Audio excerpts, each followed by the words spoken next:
Welcome to Sequel Rights. Join your hosts, Justin Camps, Elizabeth Helly, and Tyler Hymanson, as we take a look at the franchises that make you go, they made how many of those? And we give each and every sequel a fair trial. Species 3, Open Water 3, Cage Drive. For the love! just when you thought this franchise couldn't get any worse. Find us at sequelrights.com and your preferred podcast app. This episode brought to you by the Sony Walkman. You kids these days don't have any idea how good they have it. Fuck. The Sony Walkman. I had the vibrating headphone one. Oh, yeah. And you got to really make your choice. Like, you got to listen to 12 songs all day long. Yes. You know? Yeah, and forget about, like, if you want to, like, hear a song again, you can't just hit it on repeat. You got to rewind, and rewind takes fucking longer than the length of the song. Than the entire song is. Yeah. And then if you're only looking for that one song, then you got to flip the tape, press play. Like, okay, so we're at song 5 of the second side. Then you got to switch it, rewind it to 2, and it has to be perfectly fucking balanced. Yeah. God forbid you're going to tape something over the fucking thing. Because, like, when am I rich? If I'm going to make a mixtape, I have, like, a whole warehouse full of blank Maxells. Yeah. I got 2 tapes. And there's no fucking Spotify, so you're sitting there waiting on the radio. You're listening to the top 10 at 10, waiting for fucking This Is How We Do It to come on. So you can hit record. And then you hear, and always, because the asshole DJ's talking over, so at the You got very a piece of beginning, that. you're like, 98.5, this is how we do it. I actually had a mixtape of just all This Is How We Do It. Nice. Amazing. You talking about an awesome mixtape? That's a fucking awesome mixtape right there. you go. This is how we fucking do it. And then if you want to tape over it, you gotta purchase tape. Tape to put on the tape. Right? That little belly button, that little nubby up there. You put the tape on there and you can tape over it. What a fucking holy God. And then all this rewinding talk and stuff. What if your rewind's fucking broken? Then it's like, oh, I got to rewind. I want to hear that part. Oh, got to take it out, flip it. Because, yeah, the original Fast Sony Walkman forward. doesn't have the fucking auto switch. Exactly. So you got to turn around, then fast forward, which is rewinding on the other side, then flip it around and here. Nope, not quite. Got to go a little bit further. Take it back out, flip it back around, boom, fast forward, come back around. Or you're in the middle of rewinding or fast forwarding, you open it, and then when you pull it out, it's like grabbed some of the tape. So, like, you got to fucking take a pencil or your pinky and jam it into the little anus hole and friggin' wind it yourself. And pray to God that when you put it back in, it works. Because the fucking piece of crap ghetto blaster. All I want is for everybody in the neighborhood to listen to my gangster rap. Yeah. But I can't if it's chewed the fucking tape up. Well, and then you're talking about the video, and you're talking about the vibrating thing, too. The battery life's like 8 seconds on if you turn that vibrate It was on. like the rumble feature on the N64. Oh, God, it's just dead. You see the fucking hydro bill after that bad boy. Oh, my One God. session of friggin' Banjo-Kazooie. Holy fuck. Fuck, talking Fortnite money. Ooh. And another thing about fucking Nintendo. Wait, were we talking about the Walkman? What? Or was Walk? Are we talking about the high prices on the stock market? Hey, everybody, we're watching Guardians of the Galaxy, and you're listening to Miscast Commentary.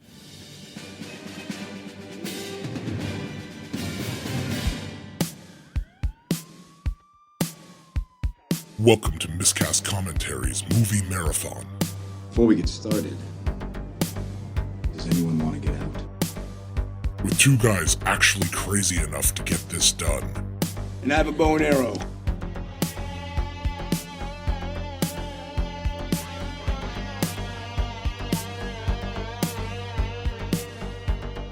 Now here are your hosts, Language!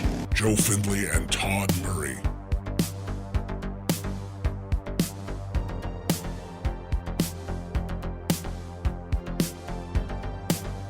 Hey, everybody, and welcome to Miscast Commentary's MCU Commentary-a-thon, marathon commentary. Extravaganza! I am Joe Findlay, I'm Todd Tebow, the Sailor Murray. and we are back at you with our first not related to the Avengers movie. Awesome. Well, now it is, but it wasn't at the time. Our first foray into Marvel Cosmic. Good introduction, too. Great introduction. I think this movie's a real, like Ant-Man after Infinity War. I think this movie's a real palate cleanser. And I think it changes the direction really nicely with the tone of the movie, like the jokes, just everything about it. Well, especially after Winter Soldier, which was a really serious one. Like I said, what a 1-2 punch. Really, truthfully. At the cinema, let me tell you. Oh, Fucking shirt. so good. Wham. I'm dying to. There's been rumors that they're going to do the Marvel-a-thon again when Endgame comes out, where they literally just beginning to end. We are? Oh no, No. we're going again. We're doing it again. We're going again. Yeah. No, but like Victory lap. they did it at the theaters for Infinity War, I think it was, You're gonna show every one of them? and they showed every one of them. Oh, that's right. That's like watching Dr. Zhivago in the theater. Yeah, somebody on, I think it was 102.1 in Toronto. They won a chance to go see it, and they went and saw it with one of the producers, and he was just like picking the ones he didn't particularly like and like have a nap through them. Oh yeah. Oh, it's in a row. Yeah, How long does it last? it was like 2 days. Holy fuck! Like it was sizable. Like you get like you're throwing. That's like rent. Like you're living there now Yeah, this is for the price of one. Do you have to pay for multiple? Like what's the price of this bad boy? It's not as much as going to see 18 movies, but it was like Not one admission. yeah, it wasn't like a I'd single argue admission. that. I'd argue that at the concession stand. Yeah, Is this refillable popcorn? Because I'm here for 2 fucking days. yeah. This is I am not I'm buying getting the large. I'm getting the large then. Yeah. You damn right. Yeah. I'm gonna buy like 18 smalls when I can just get one large and have it refilled 50 times. And you know you're not going to get any hand jobs during these movies. Says you. What, popcorn butter? I give myself a hand job. Does that count? Yeah, no. Fucking right. This is Yeah, me it jacking off in the theater again.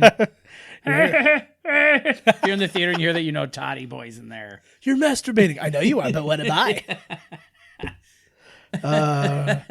Remember when our childhood hero jerked off in a porn theater next to everybody else who was jerking off? It could have been anybody. That was It the could have thing. been any one of my childhood I know. heroes. See, that was to me though the thing that blew me away, because when you hear about that, I know again, but the thing, like you hear about that and you hear lewd behavior in the theater. I wasn't even aware it was a porn theater, and that at the beginning, and then I found out. I like the word well, that's what they lewd. said, right? And then and then once you become an adult and realize that hey, inside a porn theater, that's what literally everybody's doing. I'm like, then why are we acting like? I used to work at a porn cinema. I know. That's exactly what they're doing. My lord. See, I applied to like porn shops, but I only wanted to do it for the stories. I wanted like people from my life, like teachers and shit like that, Walk showing up in in. there and just be like, hey, you like giant dildos. Who doesn't? Mm-hmm. Oh my God. I ran into all my family and friends in the giant dildo section of the sex store. I just picture every single one of them would be like, was it Grandpa in the Maison Derriere in The Simpsons, where it's like, sees Bart and just keeps like loops Hangs right his around. hat up on the thing. there it is. Sees Bart goes, whoop, turns around, But- grabs his hat. And But in like flawless motion, just like that's funny when you said that, because I was thinking when he's like, I only came here to get directions on how to get away from here. That's, yeah. But you went the grandpa route. It's all good. All right. Well, there's only one way to continue our Marvel marathon. That is correct. And that is for us to Press play.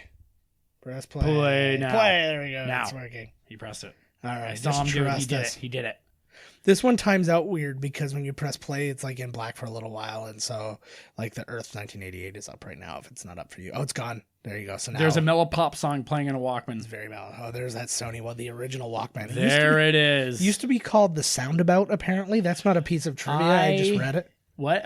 That's not like our No, one no, of our no. What official. was the name of it? The Soundabout, I think it was called. I had the I remember I had the first one. You're the Shockwave. Or I had that one, but then I had the Panasonic Shockwave, which was just the headphones, Yeah, which was so cool. but this was like 10 years later.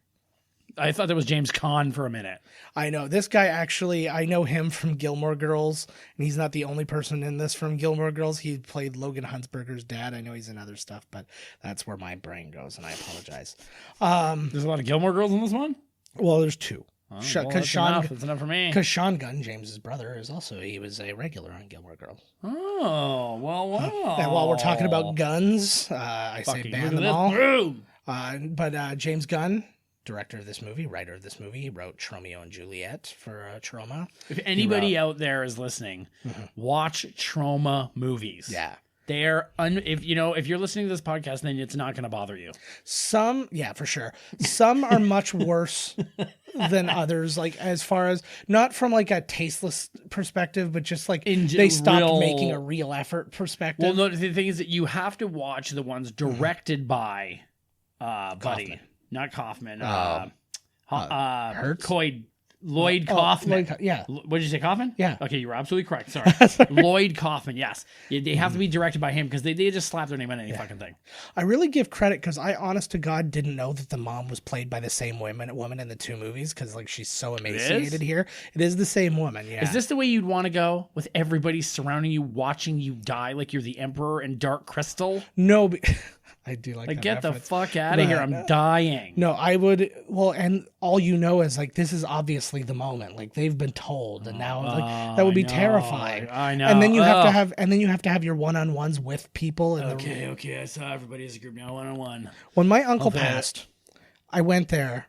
I was at the hospital, and we went in, and he was just there on the bed, and there were like 20 people in there, just like yakking and whatever. But he was dead. Oh, God. He was already dead. And I'm like, what are we doing? Yeah, what are we doing? And it was like... Somebody's in there eating a sandwich. It was a different thing. I like that. You could see like the way she contracted there a little bit. Like it looked like she shrunk a little bit. Oh, there she goes. This legit broke my heart when I saw it. The ending got me, man. I was crying. But like to me, like it's just that moment of... Because you cannot... take it back, right? You refused to hold her hand when she needed it. Right, when she died, too. Hey, bummer, man. That's like, you're going to remember that for a long time. Fucked up huge. That's going to give you a reason to drink it away. Let me take it. Don't worry. Pepsi, throw down. I wait for him to run here. What are you waiting for? And then he gets sucked up. It's wonderful. You should have ran past the T1000 near that Pepsi machine. But talking more about James Gunn, this is where his thing gets weird. So he also did the story for Terror Firmer, which was another Trauma movie. He wrote and directed episodes of Tromaville Cafe, some TV. I don't even know where this appeared. I don't know it either. And then he wrote some short for Sergeant Kabuki Man, which I never liked Sergeant Kabuki Man. It's so stupid. But here's the weirdest thing. He's uncredited writer of 13 Ghosts, the remake, with like Matthew Lillard and that, which I didn't mind the movie because like it wasn't like, let me finish. It was not a good, like it wasn't a scary movie or anything like that, but I liked the style of the movie. Like it had like crazy looking ghosts and stuff like that. They like gave them all these crazy backstories and all this shit. This one's like railroad tie head. He's like, yeah, exactly. Well, because he was a black dude who was murdered. Like, it's like railroad murder. Yeah. He wrote both Scooby-Doo movies. James Gunn did? Yes, he did the story for Scooby-Doo 1 and he wrote Scooby-Doo 2. I knew when I saw Scooby-Doo 2, that hard edge, that Scrappy hat, I was like, I could feel James Gunn. He made a lot of rape jokes. Yeah. He wrote Dawn of the Dead, the remake. That movie kicks ass. Yeah. Then wrote and directed Slither. He did a segment of Movie 43. Oh, right, that god-awful thing. No, that movie's so wicked. Oh, God. He did the Belko Experiment. He wrote Suicide Squad 2, which is coming soon. He's in development for a Starsky and Hutch TV show. He also did a movie called Super that starred Rainn Wilson, Ellen Page, Liv Tyler, Kevin Bacon. I've seen it, actually. I've seen it. It's good. I did not know that was his movie. Yep, that was him. It's got Elias Koteas in it, too, as the bad guy. Probably. And then Elias Koteas sounds like he'd be in a movie like that. And then Nicole Perlman, who was the first female writer credited, which I didn't even know. I didn't know somebody other than James Gunn also wrote this movie. She wrote the story for Captain Marvel coming up. And she's also written screenplays for, you remember the cartoon Mask? It was like something armored. Okay, yeah. Combat, it rings whatever. a bell. It rings a bell. So she's doing that. And she's got a script for a remake of Labyrinth. Nice. So she's got that stuff going. And she was also a script consultant on Thor. So it was like when they were saying, oh, you're not putting any women into these things, there actually was one. They could have defended themselves pretty much right away. Right there. But this is... Well, just be to yeah, we have one, so but this that is makes James, up for it. Yeah, but this is James Gunn's vision. Beautiful. Essentially. It's, I don't know, like exactly whether they worked together or they each put in a script or what. I don't know. We're looking at sexy Chris Pratt. There he is. I didn't realize, cause I forgot kind of how everything lined up because he was also in Zero Dark 30, and that's actually how he got this job because nobody had ever seen him in shape before because he was always fat Chris Pratt. And then people saw him like that, and it was like, oh, he could be a hero. Like, now that he's got abs, he can be a hero. So they asked him too. Well, James Gunn said he was going to give him the role no matter what, whether he was going to lose the weight or not. But they asked him to lose the weight. They asked him to lose 50 pounds. He lost 60 for the role. He did? Yeah. Wow, So- I didn't think he was that like overweight. He was, he was like- pretty big, and they actually make a comment about it in Parks and Rec because you see from one season he's fat, and then when you see him in the first episode of the next season, he's really small. Right. And then they're like, "So all you did was quit drinking beer?" He's like, "Yeah, I lost like 60 pounds." Was it, He's eh? just, like they just kind of like it's like it was almost an accident. Right. So this is a brilliant beginning to this movie because like I didn't know anything about the Guardians of the Galaxy, and I didn't know what their intentions were. I knew it was going to be kind of funny because the trailer gave you mostly jokes and stuff. So I was like, okay, so it's that, but I didn't know anything about it. Nobody did. No, Same really. thing with like Thor and all this. They have a vision. They have a vision. There it is. Like in both senses of the word, because there's a character called Vision. But Yeah, I think get they it. did great with this movie. And I always ask like, why did they pick the directors they picked? But they picked so perfectly with Guardians of the Galaxy with James Gunn. Yeah, He knows them like better than anybody. they said there's really Seemingly. Good, yeah, there says there's a really good chance because he was kind of done with the Guardians anyways, which is kind of funny. He was like he wrote the next one and stuff, but he was like, I want to move on to the next thing. He wants to do more Marvel Galactic, and Disney's already said they're willing to work with him. Really? Yeah, they said almost right Is this away. new news? No, this was like maybe a week after they fired him when they realized they were a little too fast firing him. Right, like they jumped the But- gun. They jumped the gun. quite literally. But they couldn't get. I think they were in the position where they're like, we've screwed up by jumping the gun, and now we'd be screwing up even worse by just going back on our word because it like creates a precedent. So he could be So the, it's the, like- the showrunner for Marvel Galactic. So that's kind of where they're thinking, but there's other because they're talking about making another Guardians that's like the group of Guardians at the end of Part 2, which all of those people were Guardians of the Galaxy at one point and stuff like that. So they're because it's one of those real like the Avengers were a real trade-off role where it's like 100 people were in it at one time or another. Like Justice League Unlimited. We're like, wow, they're as far as the horizon. Yeah. Every single one of them a god. Yeah, pretty much. Take only one of them. I like here Jimanu Hanzu. Yes, Jaimin Hansu. Dijamin. Yes. That's what his friends call Digimon. Dijamin, Digimon. Yeah, I got it. There's 5 G's in there. He's in like so many Marvel movies. Yeah, He's in Captain Marvel coming up. He's in this one. He's in. He's playing the same role in Captain Marvel. But, Oh, he is. well, because this takes place in the past, Captain Marvel. So that's right. He's in it, and Ronan the Accuser is are in he? it. Who is he? Who's he? I don't remember his character's name, to be honest with you.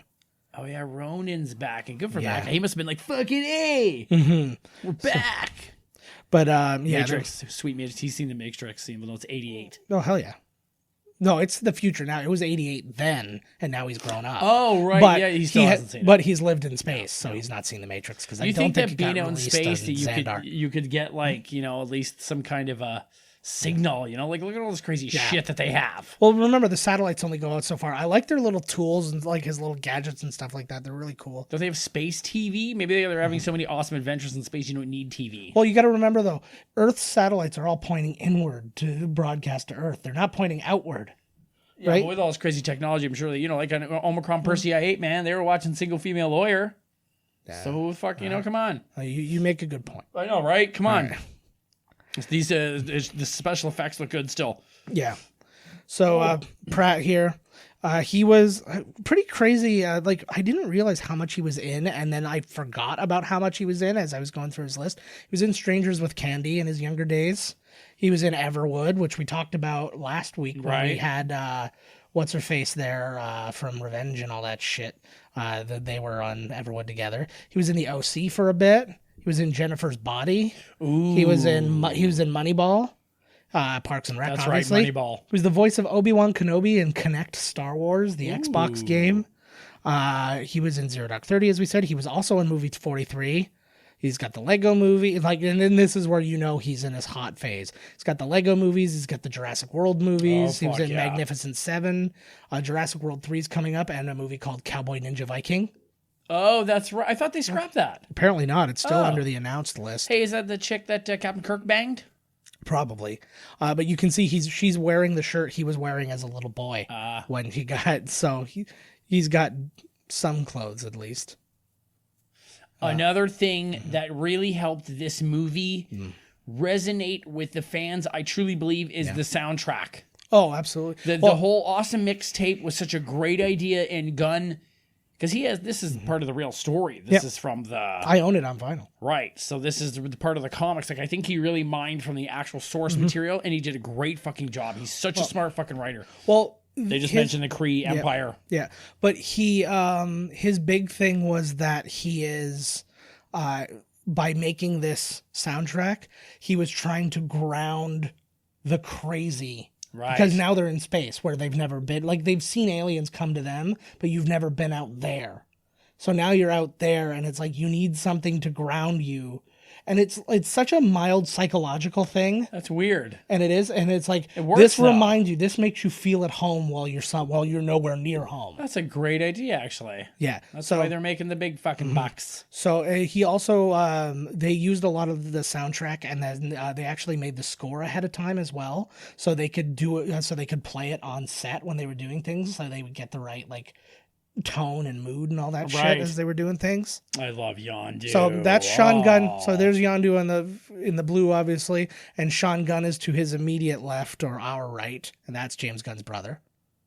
That guy looks like the guitarist from Mastodon. What that guy? There he Could is. well be. There's other rock and rollers. I've never seen him in this movie. I'm going to look for him. Rob Zombie's in this movie. He is? Okay, I'm gonna look. I had no idea he was in this. He is one of the Ravagers. He's not I amongst these love ones, the Ravagers' long-term story.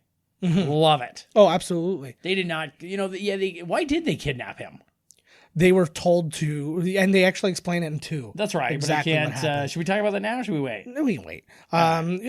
In this movie, they say that he was supposed to deliver him to somebody. Oh, fuck. And that's all you know at that point is I was paid to come and get you. Right. And then I kept you was essentially the thing.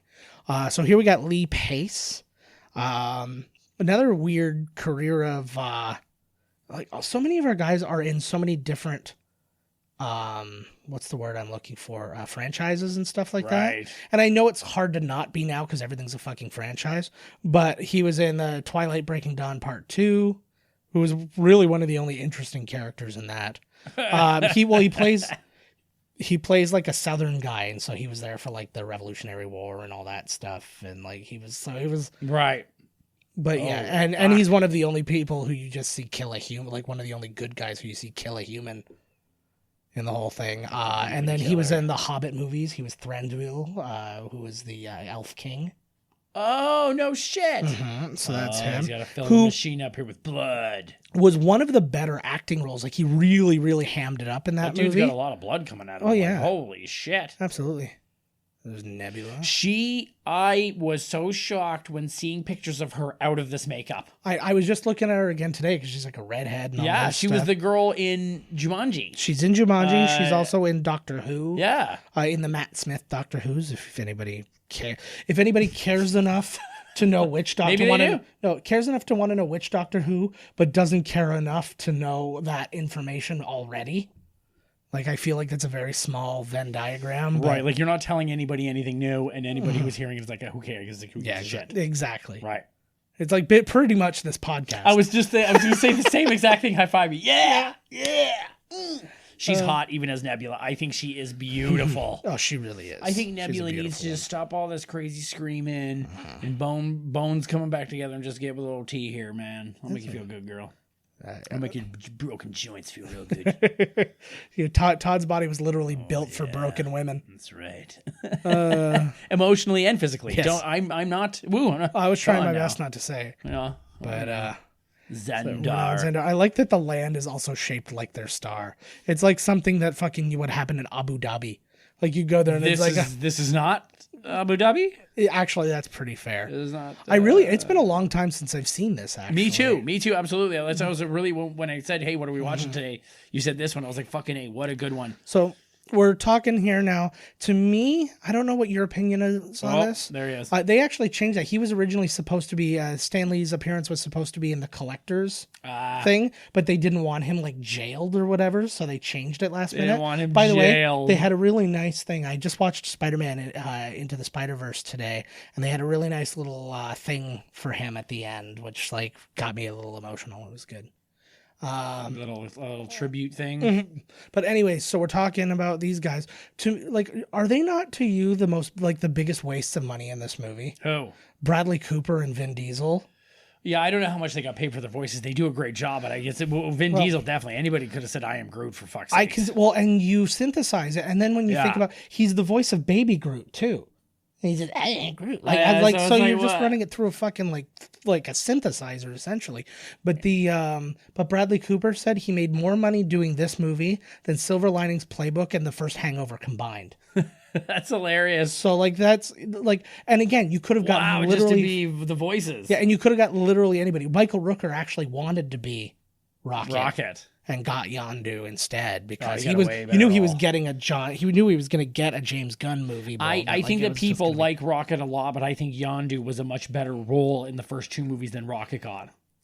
Well, especially the second movie. Yes. The second movie. He has a really good story arc. He's got a really good... I love his story. Yondu's the MVP of the second movie, absolutely. in my opinion. And this is great too because this is like they're fucking geniuses. Like here they're talking about the Kree, Buddy's the Kree. Yeah, it's a total setup. Like it's setting up a lot of things that it's actually going to explain things that we see in Captain Marvel. I can't fucking wait for that movie. When is that again? April? No, March. Oh, sweet. Yeah. So we're going to talk about that movie. We obviously won't be able to do a commentary for it in the grand scheme of things. I promise you people, see it and then you'll see something on YouTube. When I go see the movie, I'm going to talk through it. Right, like I'm talking to you guys right now, man. I'm like, hey, Joe, there's nobody there. If you listen carefully enough, you'll hear it. Oh, run, girl. She's green. Get her. Always get the green chick, which is kind of ironic because she walks in on Chris Pine when he's fucking a green chick. Oh, that's right. Well, it was Good Orna. call. So that's all good. Zoe Saldana, another weird career prior to this. One of the first things she ever did, was Crossroads with Britney Spears. Oh my God. That fucking movie. When are we watching Crossroads? Probably, I don't know. Our last one for this is April 25th, so probably the next week. Sweet. You know how much I'm always talking about Crossroads. But then she was in Pirates of the Caribbean. She looked so much older in that movie, too. She played Anna Maria, the pirate chick who slaps Johnny Depp. Right. But she looks like an older woman in that, woman. but she's considerably young at that point. That was her chopping off the arm. That continues the Empire Strikes Back. Right. Thing that we were talking about. There's so many things seeing all these characters that I want to talk about Infinity War, but I'll just wait till we get there. That's the problem. Yeah. It's so good though. I just watched it again. Yeah, I was walking through the old flea market there today, and they had it on a big old screen that they were trying to sell, and half of it had a big blue line going through it. I'm like, you're trying to sell this fucking TV? What are you trying to sell this thing for? Yeah. That's how I got my first wife. Right there. That's how I got my first 3. No, you disgusto. What? I was at this plaza. This tree man grabbed a girl, and I was like, "Hey, did you see that woman?" And then we went on a date. I was the tree man. Wow. You cost me a wife. You owe me one. Holy shit, woman. Yeah, she fucks her. Dear God, look at him. He's like, "Holy fuck!" She just chopped my arms off. This was a cool little opening. It's one of those convenient that everybody's in one place at one time kind of thing. Well, they had to explain fast how the team gets together. I don't know what it is in the comic. That shot was built for 3D.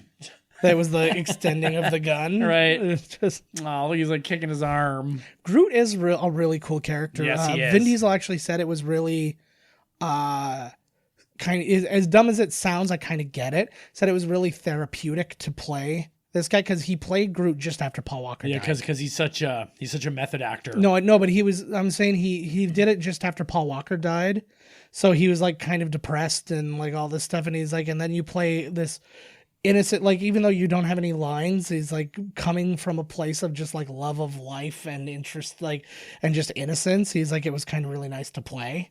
And he's and all I'm saying is I am Groot. And he's he understands that. Yeah. But he's trying to put what he's thinking into it, where he puts his thoughts into it, and then I am Groot's it, because he said I am Groot over 1,000 times for this movie. God. And then I wonder do you have what they got paid or no? I don't have their individual wages or anything like that. It was overall $170 million budget, so figure out what you think it cost to make this movie and then take their salaries out of it, I guess. Do you think as a director and all you've done is trauma movies and Looks like Bruce Willis. Yeah, I mixed with the guy from the Headstones. Like, you think they would be nervous? I guess anybody should be, I guess, right? Like, if they're like, now you're going to be from nothing to 170 million. Yeah. I'd be like, holy fuck. Like, Of course. But at the same time, it probably, in a lot of ways, frees you up because it's like the things you used to struggle for and Right. then have to just figure it out later on. It's now you can literally go, can we get that? Yeah, no yeah, problem. we've got that over there. Oh, Yeah.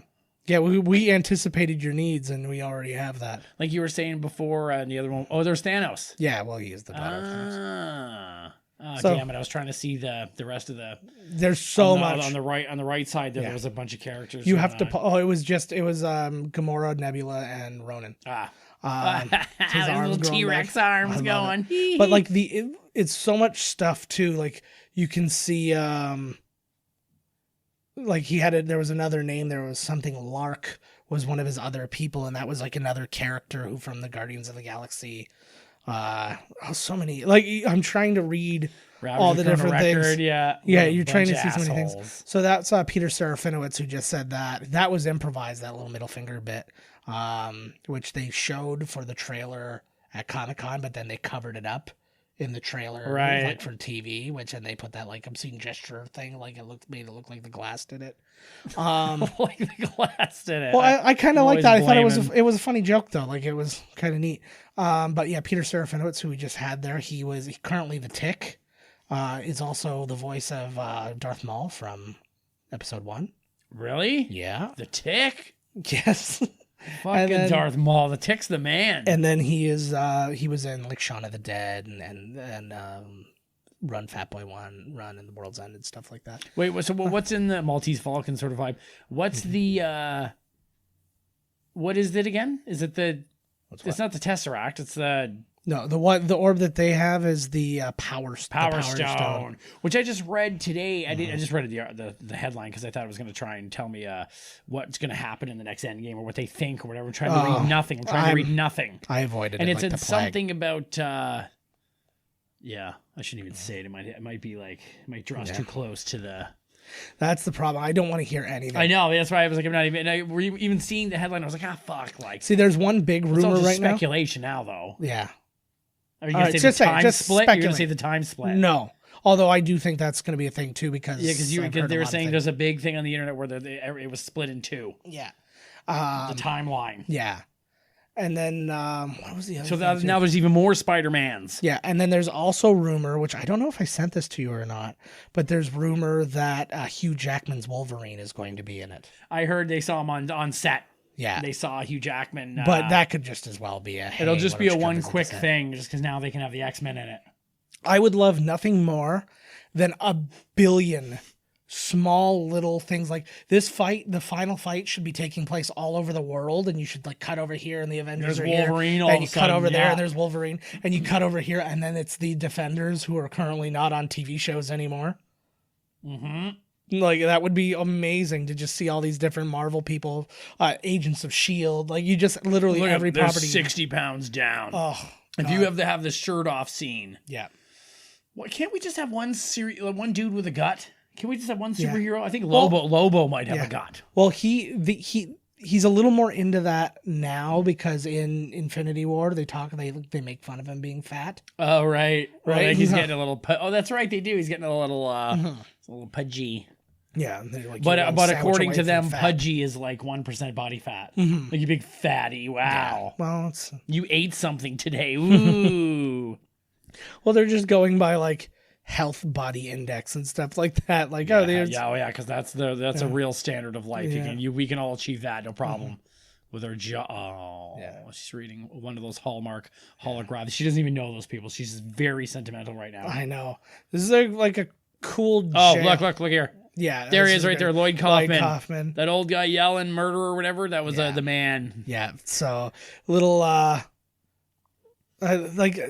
just to watch the makeup they put on some of these people, and it would have been fine for none of these people to be aliens, and no, I don't think anybody would have questioned it. That would have sucked though. Come on, we're in an intergalactic prison and they're all humans. I'm just talking like the background guys. Like you look in the background and you can see aliens in the background. It's like I can see like having your close up, like the cantina scene. The close ups are for the aliens. Are they going to have the cantina scene at the new Star Wars? Like, are you going to be able to walk into a place and you're at the cantina? There is like a in the cantina. hotel thing? It's not the cantina, but there's a cantina. Yeah, it doesn't have to be the. Yeah. Oh, this is so good. I like that there's like a rape. So see, right off the bat, there's a rape joke in this James Gunn. Oh. This is so gross. This guy's dead. Yeah, you would think that would have penetrated his Lord. brain. Oh, see his ass. That's his ass right there. He said he's trying to say it nicely though, because these convicts are. Yeah, he does fuck really him. Conservative. There's a scene where they like very similar to the early scenes in Oz, where Schillinger stops Adebisi from raping Beecher, Right. and then he's like, "Oh, I just did that so you could be mine."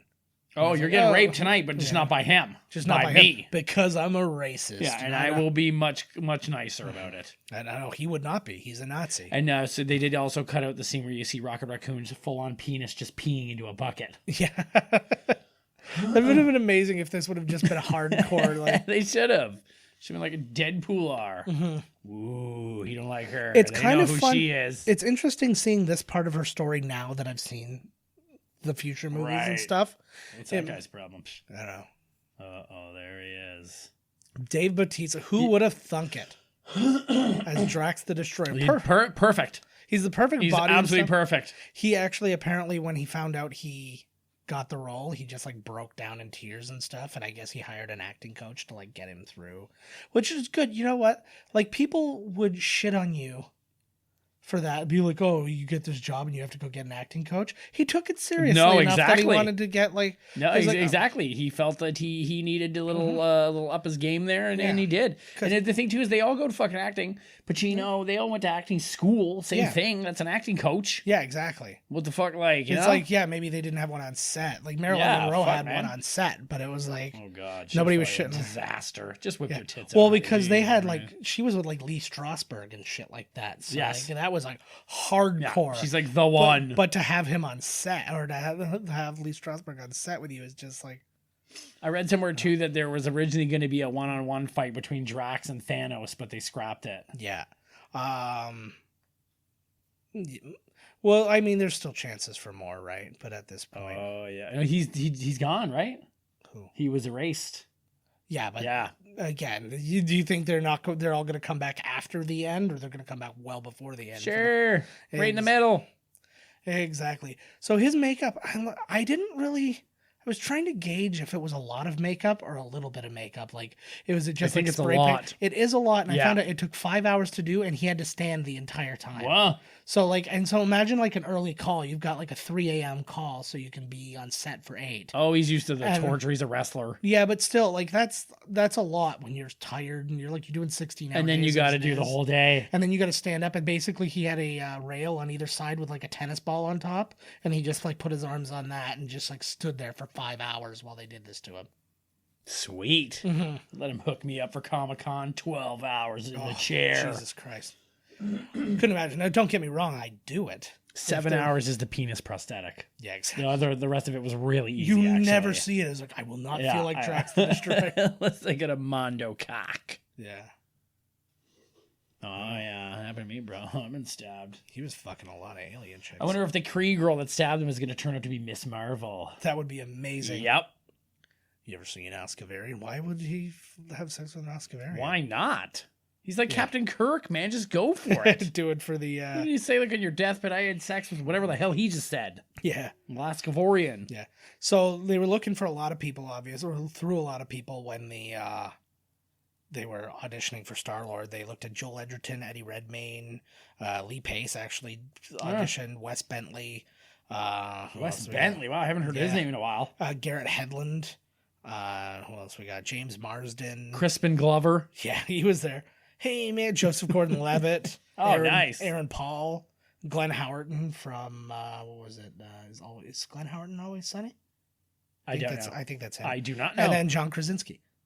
All auditions. So John Krasinski. No shit. John Krasinski keeps losing out on all these bloody roles. Oh, he's now Jack Reacher. He's got a huge billboard in Toronto. He's Jack Ryan, not Jack Reacher. Yeah, whatever. He's close. Wishes he was Jack R.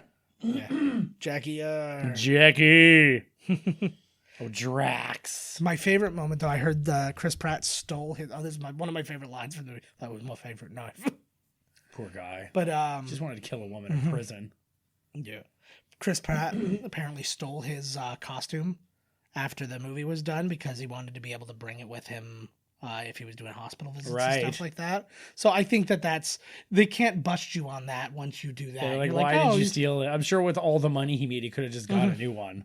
But still, like it's one of those things. But to have for the next one. movie, they're probably making a new one anyways. Yeah. Like they're not using the old one. Well, there's no such thing as one. There's always 10. What? Right? Well, because imagine if you're on set and you do a thing where it's like, oh, you get sprayed with all this gunk and then it doesn't go well. What do they have Or to you, like shit yourself in the suit or like we're taking 2 days. Well, 2 you days have off. Let's go to the couple cleaners. of blowouts.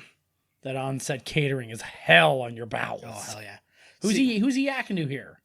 Is like somebody speaking on behalf of. Thanos. I think he's one of the Black Army, to be honest. I think he's one of the dudes from Infinity War, but just in a different look. They don't say his name, so you never really know. He does kind of look like Buddy that was hanging around with Loki. Oh, yeah, that's true. That guy. Now, Remember, again, and he was like, you fucking idiot, or whatever. Yeah, he was bad. He's always bad mouth people, that guy. He's got a bad attitude. Oh, he was played by Oh, shit. Allison Hannigan. Oh, here he is, people. That hammer's badass, too. So, yeah, James Brolin was the last person cast for this. But what, like, again, it's as they've been doing constantly in this long-term casting, you gotta have to... Oh. Whoa. Little murder? Thanos don't give a fuck. Yeah. He's thinking he's got popcorn going on. He's mauling it over here. That'd be amazing. He turned around and he was just like eating a sandwich. He's watching Futurama. So yeah, that sounds like him. it is him. Oh. It is. So this was his first actual appearance because in Avengers he's in it, but he doesn't have a voice or anything like that. So now you can see they've made changes to him. They've updated still looks him the same. a lot. Look at his dirty old chin going on. Yeah. There's all testicle chin. But like they've updated his armor a bit, and they've updated like. But that happens. I forgot that it was they had him locked in at this point in time. Yeah. So I mean, I not wonder a if he huge was role in wondering this, at the time, like, oh, where's this gonna go? Being this guy, and then holy shit, like. Well, he had to have known, or at least been made aware that he would that he was going to be like the final boss. Right. Like he was going to be the boss battle because he's like, you find out he's like gigantic. I The want big arm wrestle smirk for on him. his face, eh? That's so good. He knows what's his name was pissed. That's the problem. You can't be a bad guy and have underlings because they want to take you out too. That's exactly. You can't trust anybody. If there's anything I learned from Starscream other than his wonderful fashion sense, it's like don't trust anybody. Cute. And You gotta get that Preston. I like that that's a joke they've just continued through the entire thing. Like even again, we keep going back to Infinity. I know War. it's hard not to. Yeah. I'm sure that if you're going on this disgusting Marvel gauntlet journey with us, you've probably seen them all as well. I'd like it if somebody hasn't and they're doing this. Yeah. Well, I'm gonna give this Marvel thing a shot. What the hell? Tell us if this is your first time. If we popped your Marvel cherry with the big one here, let us know, right? Mm-hmm. This is another great moment. Like this is really well written comedy in this. It's circular, right? Like because then they say we need to do this. We need to get this he's thing, literally. We got to get the Cornex battery, and he's like, but it has to be the last thing, right?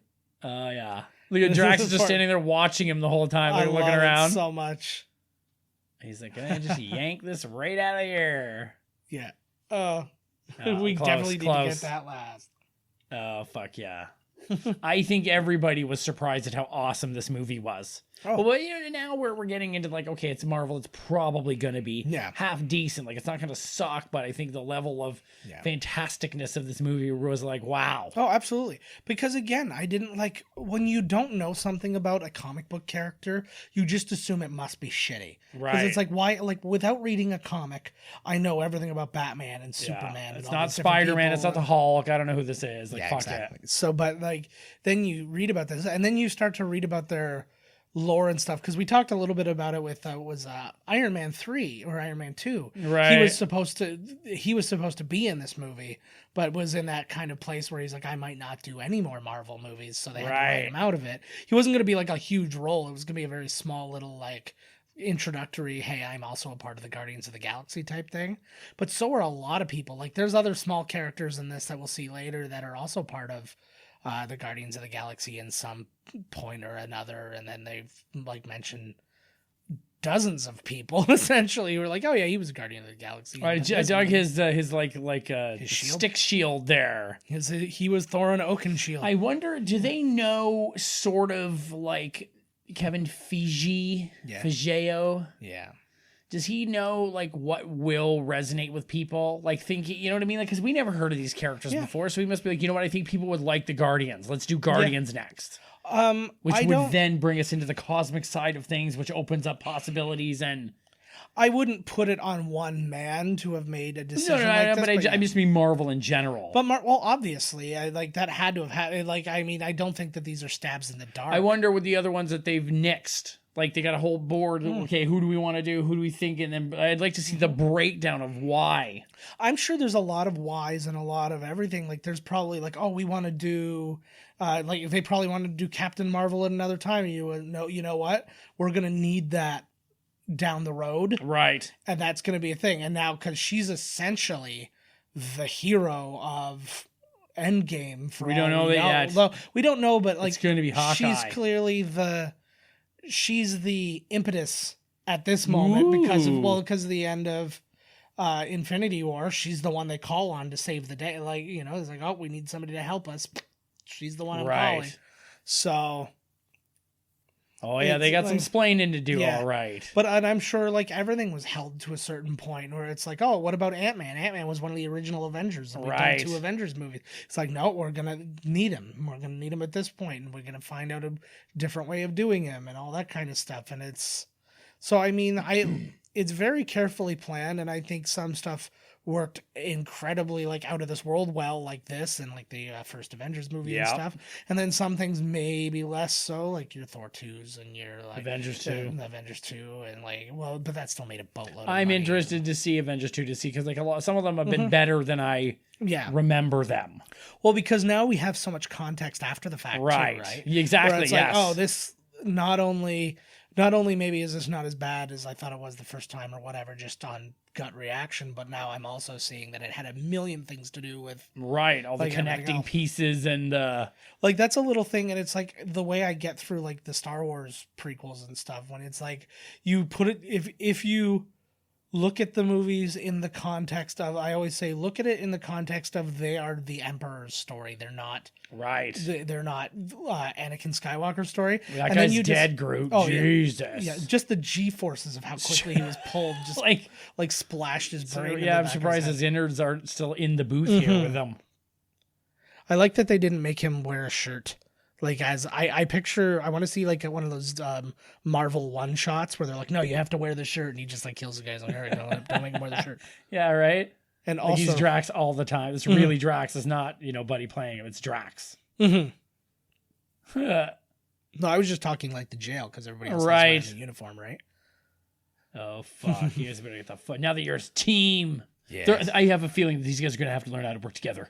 Probably not. Oh yeah, you never know. This there was a nice little thing. Apparently, he got like a letter or something like that from like an autistic kid who actually kind of like Drax resonated with, because he's not always he's not picking up on social cues. Right. He's not great with, like, he's very literal. He's very like, that kind of stuff. And those are very kind of spectrum related things. And he's like, it blew me away. He's like, never in a million years would I have thought that would have been something that somebody would have picked up on. Right.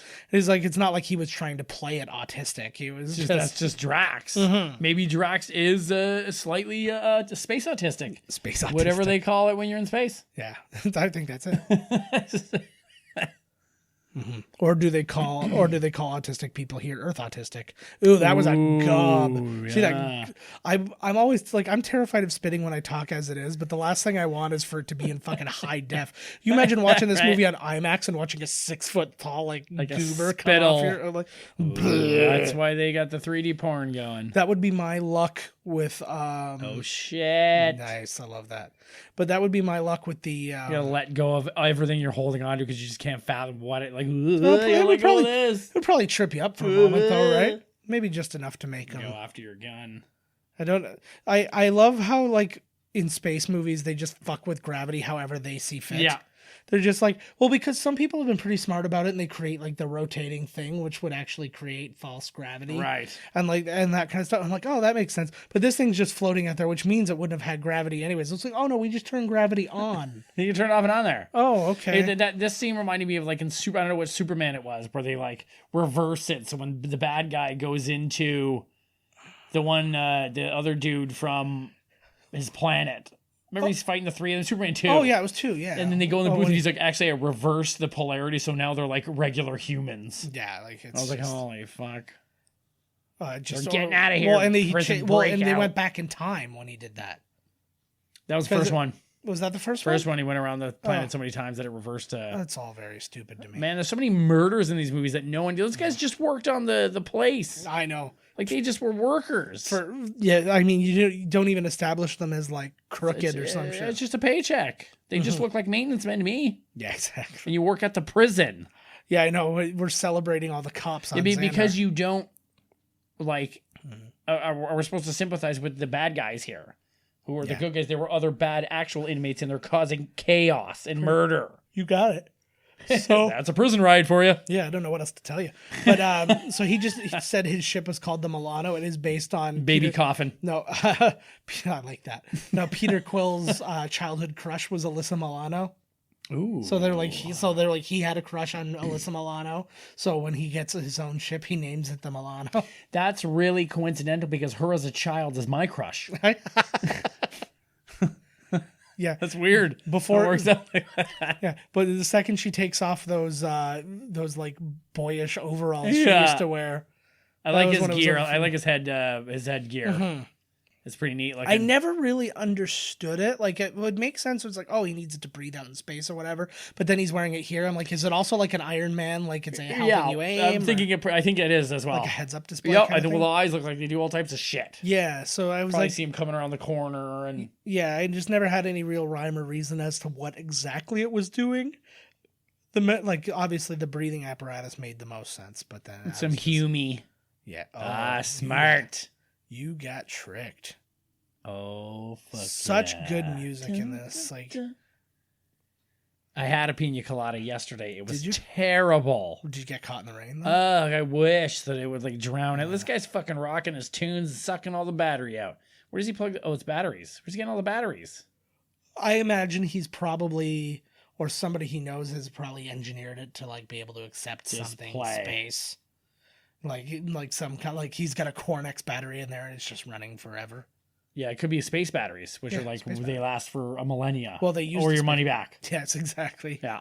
Well, they're using different kinds of energy, right? It's like the other side of the galaxy that you buy them from. So likelihood of you coming back to get on that is like, come on, they were only $4.99. How pissed off would you be that if you went to another planet, they also had alkaline batteries, but not the same sizes that we had? All AAA. You're like, well, what are the odds that we would have the exact same sizes that you? But it's not like in the AA and AAA. It's like a weird school, some crazy like tetrahedron with like a, and it just fits into the things perfectly. And you're like, oh, but that's not the shape. It's like, why would you guys do that? And it was like, well, why would you have alkaline batteries? I thought you'd have something that was like digital alkaline, built on fucking quantum physics. It could be any battery. Yeah.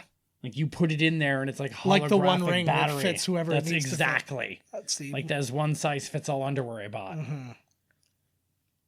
I knew right away what was in that friggin' present. The present that his mom gave him that he's never opened. I was like, the second, like this thing's it's going actually around. a box of tampons. She was not in her right head when getting that gift for him. He's like, the fuck is this? Yeah, chemo did a number on her. Just trust him a little bit there, Green Babe. I guess, I don't know if they were like just floating around the idea that she would be a CG character or whatever, but she was very insistent that she wanted to be in makeup and on set. What color are her nipples? I would say dark green. That's what I would guess too. It's always darker. Dark green. Pink poontang? Pink poontang? I'm not talking lips. Lips are green, obviously. Lips are green. What kind of, maybe purple? Would that throw you off? You're in space now, man. Now all I'm thinking of is like a package of Boston lettuce. Boston lettuce. Well, because it's very Boston. It's very Boston lettuce. Next time you're in a Walmart, like in the grocery section, go and look up the Boston lettuce. It's in like a plastic container, and it's very leafy, but it's like a very rigid leaf, kind of like a romaine, but it's small and flappy. And this is a type of it's lettuce? Yeah, I had to look some up the other day. Really? Not the other day. It How was is there like an entire type of lettuce I've never like heard about before? Oh, there's probably dozens, dude.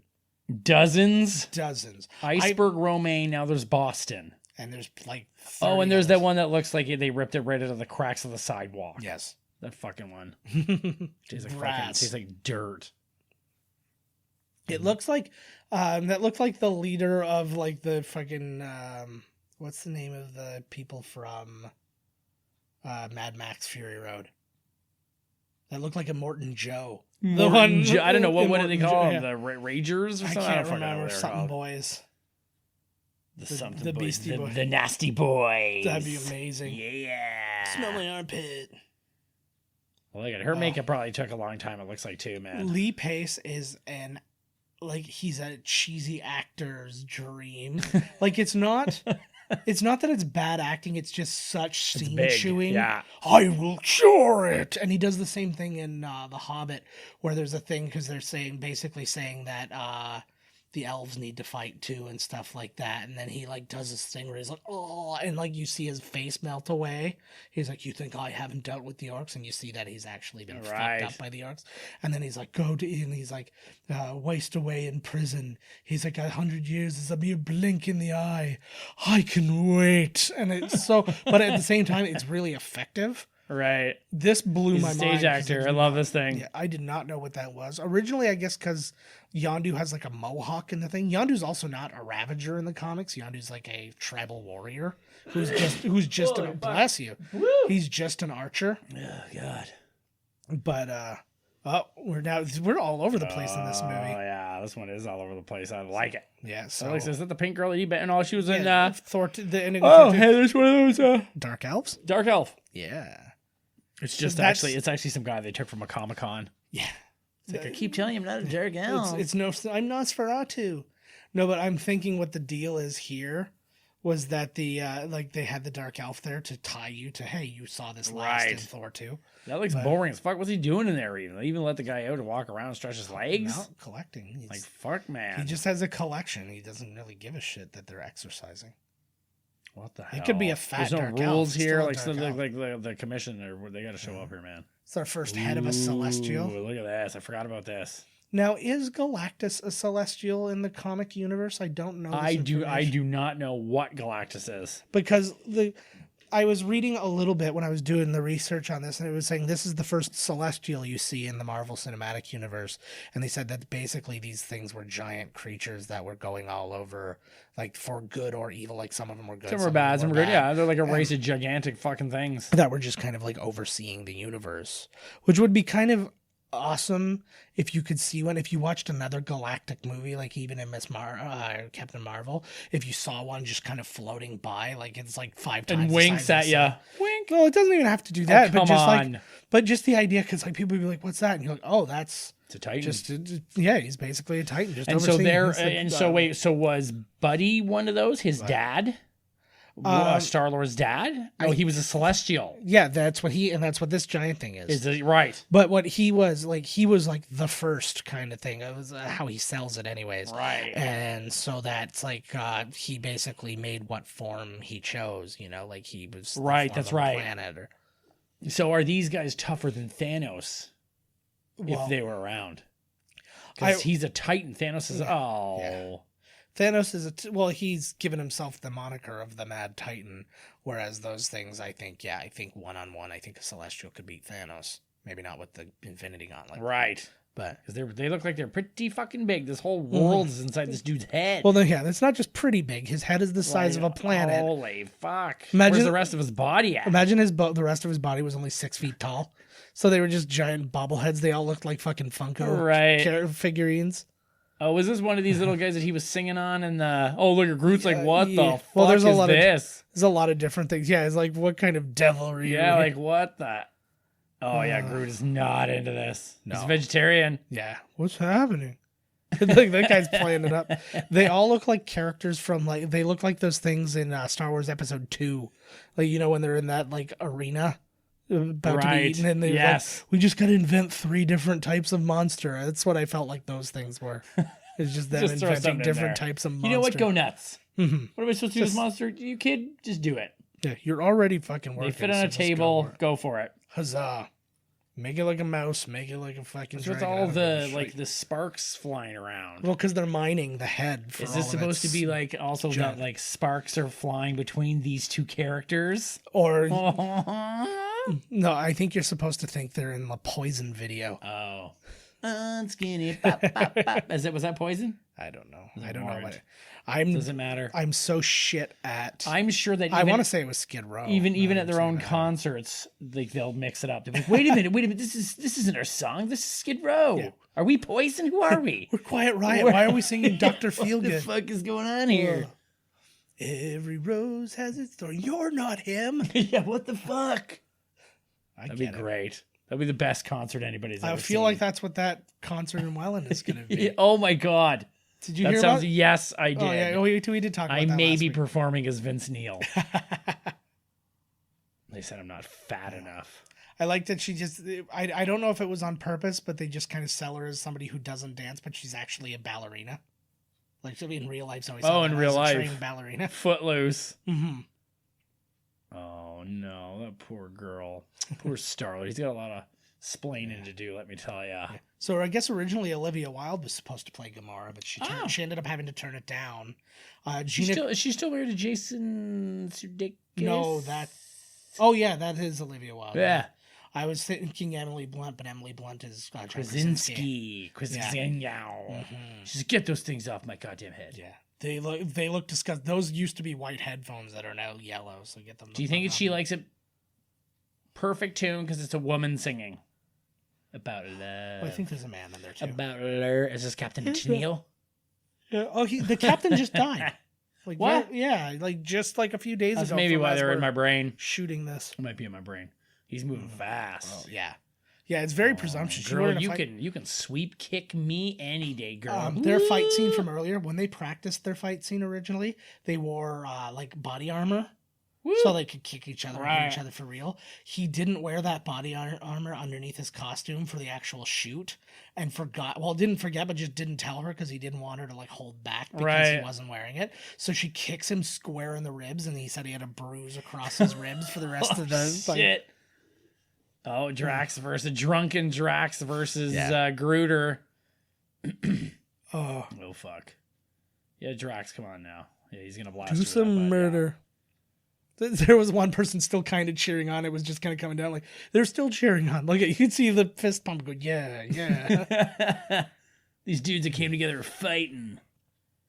They're like the Bad News Bears in space, man. That was that old actor thing where you hear people go, I don't know what to do with my hands and stuff. I feel like that's what that extra's going through right now. Every time it goes back, you can see like he's doing just trying like- to yeah. See, look at that fist on the right there. Oh, there's one of Rocket's little backstory pieces there. So the poor raccoon. interesting people were considered to be Rocket though. Adam Sandler was considered. That's to be Rocket. Yeah. Yes. Shut up, Groot. David Tennant, Jim Carrey, H. John Benjamin from Archer. Oh no way! So like there you was couldn't have him be Groot. no, or- too deep a voice. Well, it doesn't suit. It would be hilarious, but I could see Sandler. I could actually, yes, I could see Sam doing it too. But I'm of the opinion that they could have saved themselves millions of dollars by just hiring voiceover people. Well, A cartoon voice actor. like whoever. But then also with Groot, you could literally just get like the audio engineer. Well, that's been a thing before where like audio engineers have done voices because it's all done through all like it's What all a like nice little filtered and thrill whatever. for whoever it is too, right? You can be, I'm Groot. You could see Cosmo the dog that just passed. He was the dog with the Yes, there he is right there. He is a member of the Guardians of the Galaxy. He's very smart. Very smart dog. Yeah, that was one of the. Yeah, he's telepathic and stuff because of his time in space. One of the aliens from Avengers was there too on the other side of him. Is that Rob's how you rocking out in that frosty one right there? So no, I've been looking for him. If he's anything, he was not- probably in the prison scene. no, he's a Ravager. I know that much, but it's all we have. I don't think we would have seen him yet. I'm always looking at the different collector. I'm trying to boxes, really look. though. Yeah, that's what I'm trying to do right now. That's too. supposed to be Adam Warlock in tube thing, but then they like changed that in Part Guardians 2. 2. Yeah, I wonder if they introduced him. I wonder if he's gonna have something. They didn't introduce him for nothing. No, I think he's supposed to be in In the Guardians original 3. Infinity War, he's the one who comes to help. Yes. Yeah. And that's when I thought, they're gonna call, but then Ms. Marvel came in and Yeah. I think I'm under the impression that he's going to be in Guardians of the Galaxy 3. And he's probably going to be like, you think he's a bad guy for the first bit, and then he's a good guy for the last bit type thing. right. So, that's your pet. That's it. He's so good. See, like, to me, this was my big surprise from him, because I always thought he was too serious. Like, he was I did too. He was always in the real acty, like he was in smaller shit before. Like that was actually that was not supposed to happen. That drop, he actually dropped it, but he just kind of stayed in the moment, so they kept it because it was funny. That's awesome. Because he was just supposed to just raise his arm and it be there, and then they cut to the next thing. But it's way better that he dropped it. Oh fuck, buddy. That reminds me, that moment, not the knife part, but when he's just sitting there talking, it reminds me of Demolition Man. He's like, lately I feel like nobody loves me. He's a bad man. So this is literally, we've heard the term Infinity Stone, but this is our first real explanation of the Infinity Stones now. So, because they talk about it in Thor 2, saying, yeah, there's like Infinity Stones happen. But now this is the first time where you're starting to get context of what the Infinity Stones are and where they are. So there's the Ether, there's the Tesseract, and then we're getting this one in front of us right now. And like if you look around, you can see other colors and stuff. See, I love this idea, like to be able to see. Like what can he see? Like the history of the artifact, or did he just because he's got everything he can? Is that a tool? He's watching a Tool video, and the one over there that did look like Mayor. Yeah. See, I like the idea of the story. Yeah. Yeah, it's like, just so you know, this is so powerful that you'd have to be something special to be able to. She does look like look at Alyssa this little Milano or moves. something. Yeah. This guy does have a lot of cool shit, eh? Yeah. Well, he's one of the, I can't remember what they call him too. He was like on the, not a celestial, but like he's one of like the elder people of the universe. Like he's been around forever. So for him to be able, so like that's why he has unlimited money. He has unlimited everything. He's like, I don't give a shit. You want a trillion credits? I got that. Unlimited space bucks. Yeah, pretty much. Oh, Do fuck. not Here do we it. go. Good call, girl. You just heard him explain that whole thing, and you're gonna See, God.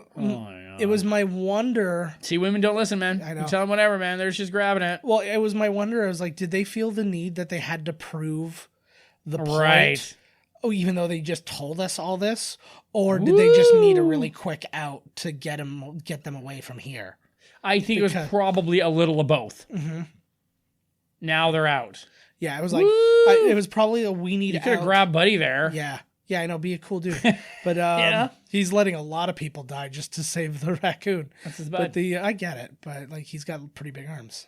That's all I'm saying. If something goes down and we're together, I'm probably only saving you, so it's not gonna be surprising. Thank God, because I'm afraid of what my fight or flight might do.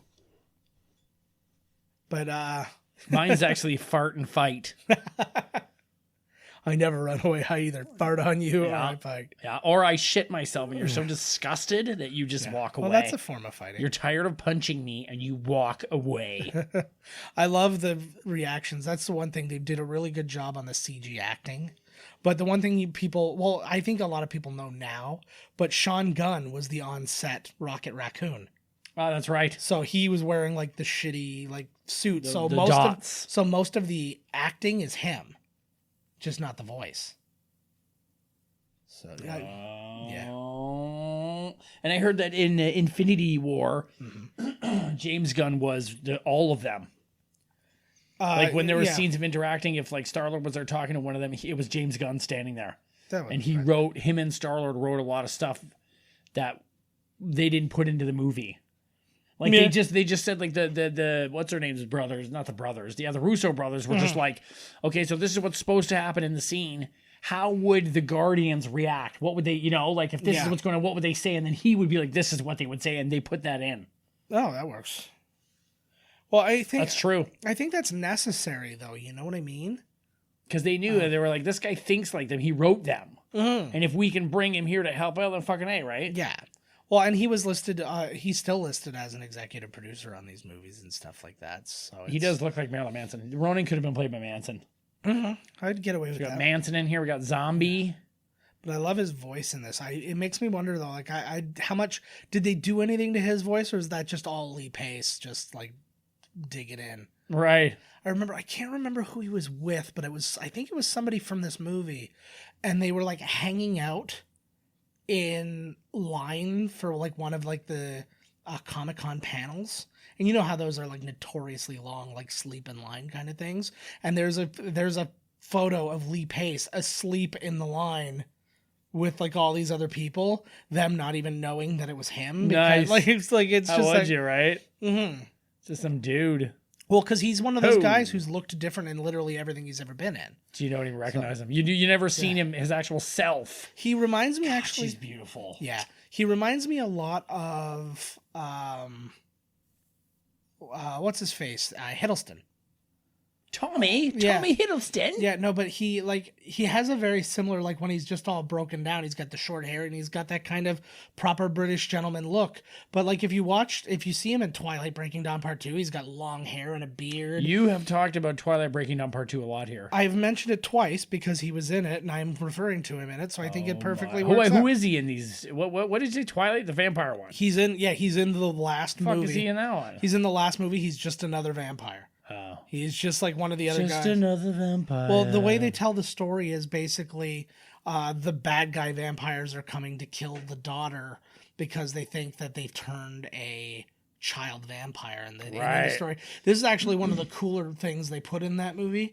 It tells the story of like when a vampire is like turned as a child, because they're basically, it's like a toddler. Like it's crazy, like tantrums and all that. But it's a vampire. But it's a vampire. So it actually showed like a village completely wiped out. It was on fire. Everybody was dead, and then there was just like a 3-year-old with like blood coming out of his mouth. Woo! I was like, that was pretty badass, right? So the whole deal was like they're getting vampires together to tell them that that's not what happened. She actually gave birth to the baby, so it's different. Right. And B, if they don't go for it, they need people to fight with them.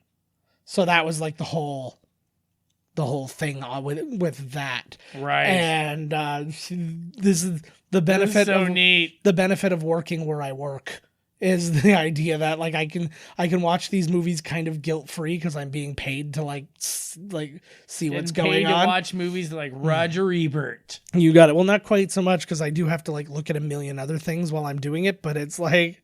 It's at there. At the very least, it exists. Just because you're watching 500 TVs, you're still watching TV. Mm-hmm. You might not be. But watching I'm also anything all the watching way for through it. But, no. you know. But I'm also watching for closed captioning, and I'm watching for graphics, and I'm watching for a billion other little errors and things like that. But yeah, these things will stick on while I'm doing that. So yeah, I get away. I see a lot of things. That's how I saw every episode of Gilmore Girls.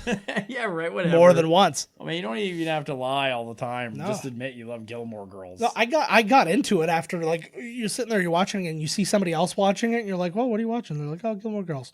Like, is that any good? He's like, "Yeah, it passes the time," and you put it on, and you're like, "Yeah, it passes Certainly the time." does pass the time. And then you're there, and you're like, "I can't wait till the new season comes out. Then I can go watch it. I'll watch it while I'm at home." Yeah, well, that's like what me and Downton, man. I fucking hated Downton. By the 5th episode, I was like, "Oh fuck, bring it on, man." Yeah. It's like, bring it on. I'll never give it up.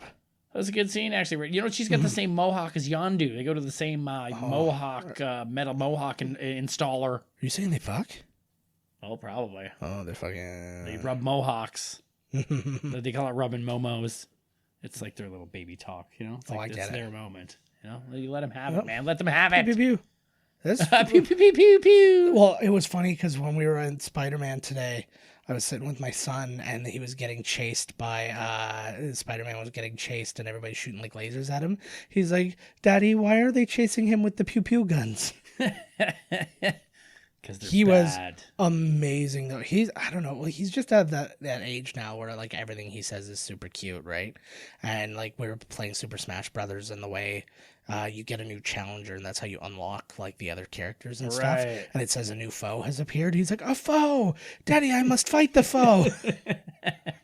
But he was just all over the place, man. This is a low point for this new team. Yeah, I don't know what that was.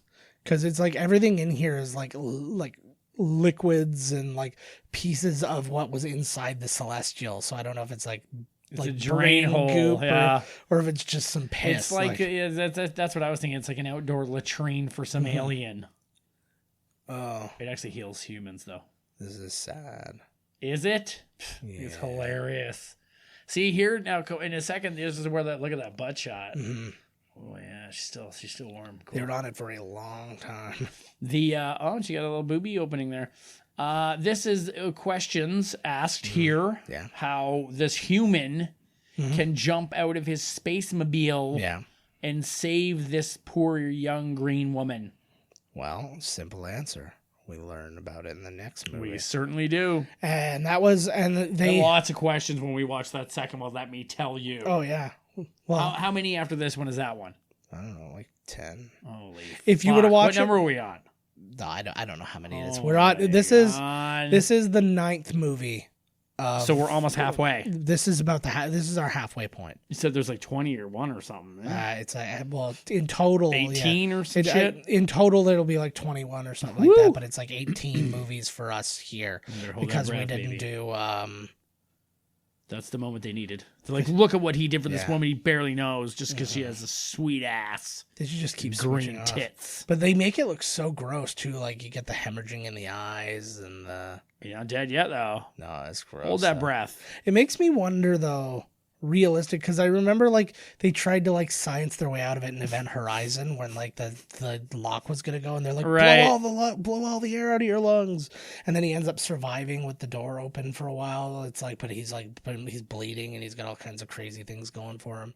Going for him. No, it like I like that. Yeah. That's the thing's going for Yeah, him. but it's just like these crazy things that it almost makes you wonder. Like it almost makes you want to get somebody who's like on death row, and that be their punishment. You like you put them out the airlock for like 10 seconds and see how it goes. I And told then, you like, to for spit all the 30 air out of your seconds. lungs. Okay, next. Then forget Oh 'em. my god. I'm curious because there has to be an amount of time you can survive in the vacuum of space. Probably. As long as it's probably like drowning. Yeah, but I don't know because then at the same time I'm It's like, well, probably pulling the air out of your lungs, and there's got to be a break because you can hold your breath. yeah. But then it makes me wonder if it's pulling the air out of you in a vacuum style. Is it just pulling it out through you, and then does that mean your lungs explode? That's a And good then question, you die Joe. like instantly. I'm just We should send this to Elon Musk. He's into this crazy shit. You Let's- can send us up there. let's double the amount of people that they're sending to Mars, and you can do those tests along the way, and then when they get to Mars, whoever's alive can report. Yeah, well, looks like I won that $5. Yeah, Oh, yeah, they they're just all got going. pulled into Jabba's hut there. that's gross too. He just literally like just stabbed him in the heart with Or his. what the hell he just did there? Just cleared his lungs. Like, what happened with that hole there? Yeah, yeah. You one would like to know. My lord. It's not even dribbling out of it. I like what they did though, like these mining things. They point out that they're so like durable and stuff like that. It was kind of cool because then you get the idea. Like watching spaceships smash into each other is never something we've ever been able to really see. Right. Because it's like, oh, the wing goes or they explode or whatever. Another thing that doesn't happen in space. But Oh, poor Drax. but like to actually get them to be able to ram into each other and stuff without shields and all that. I like it's- his character too because you can get a little monologue like this, and it works. Yes. See, like this whole, it's so, because that's the way he is. He's so, this is matter of factly, like, you know, there's no beating around the bush. So what is your ranking of Groots? You got adult What do you Groot, mean? adult Groot, baby Groot, teenage Groot. Oh, there's a special place in my heart for the first Groot. Yeah.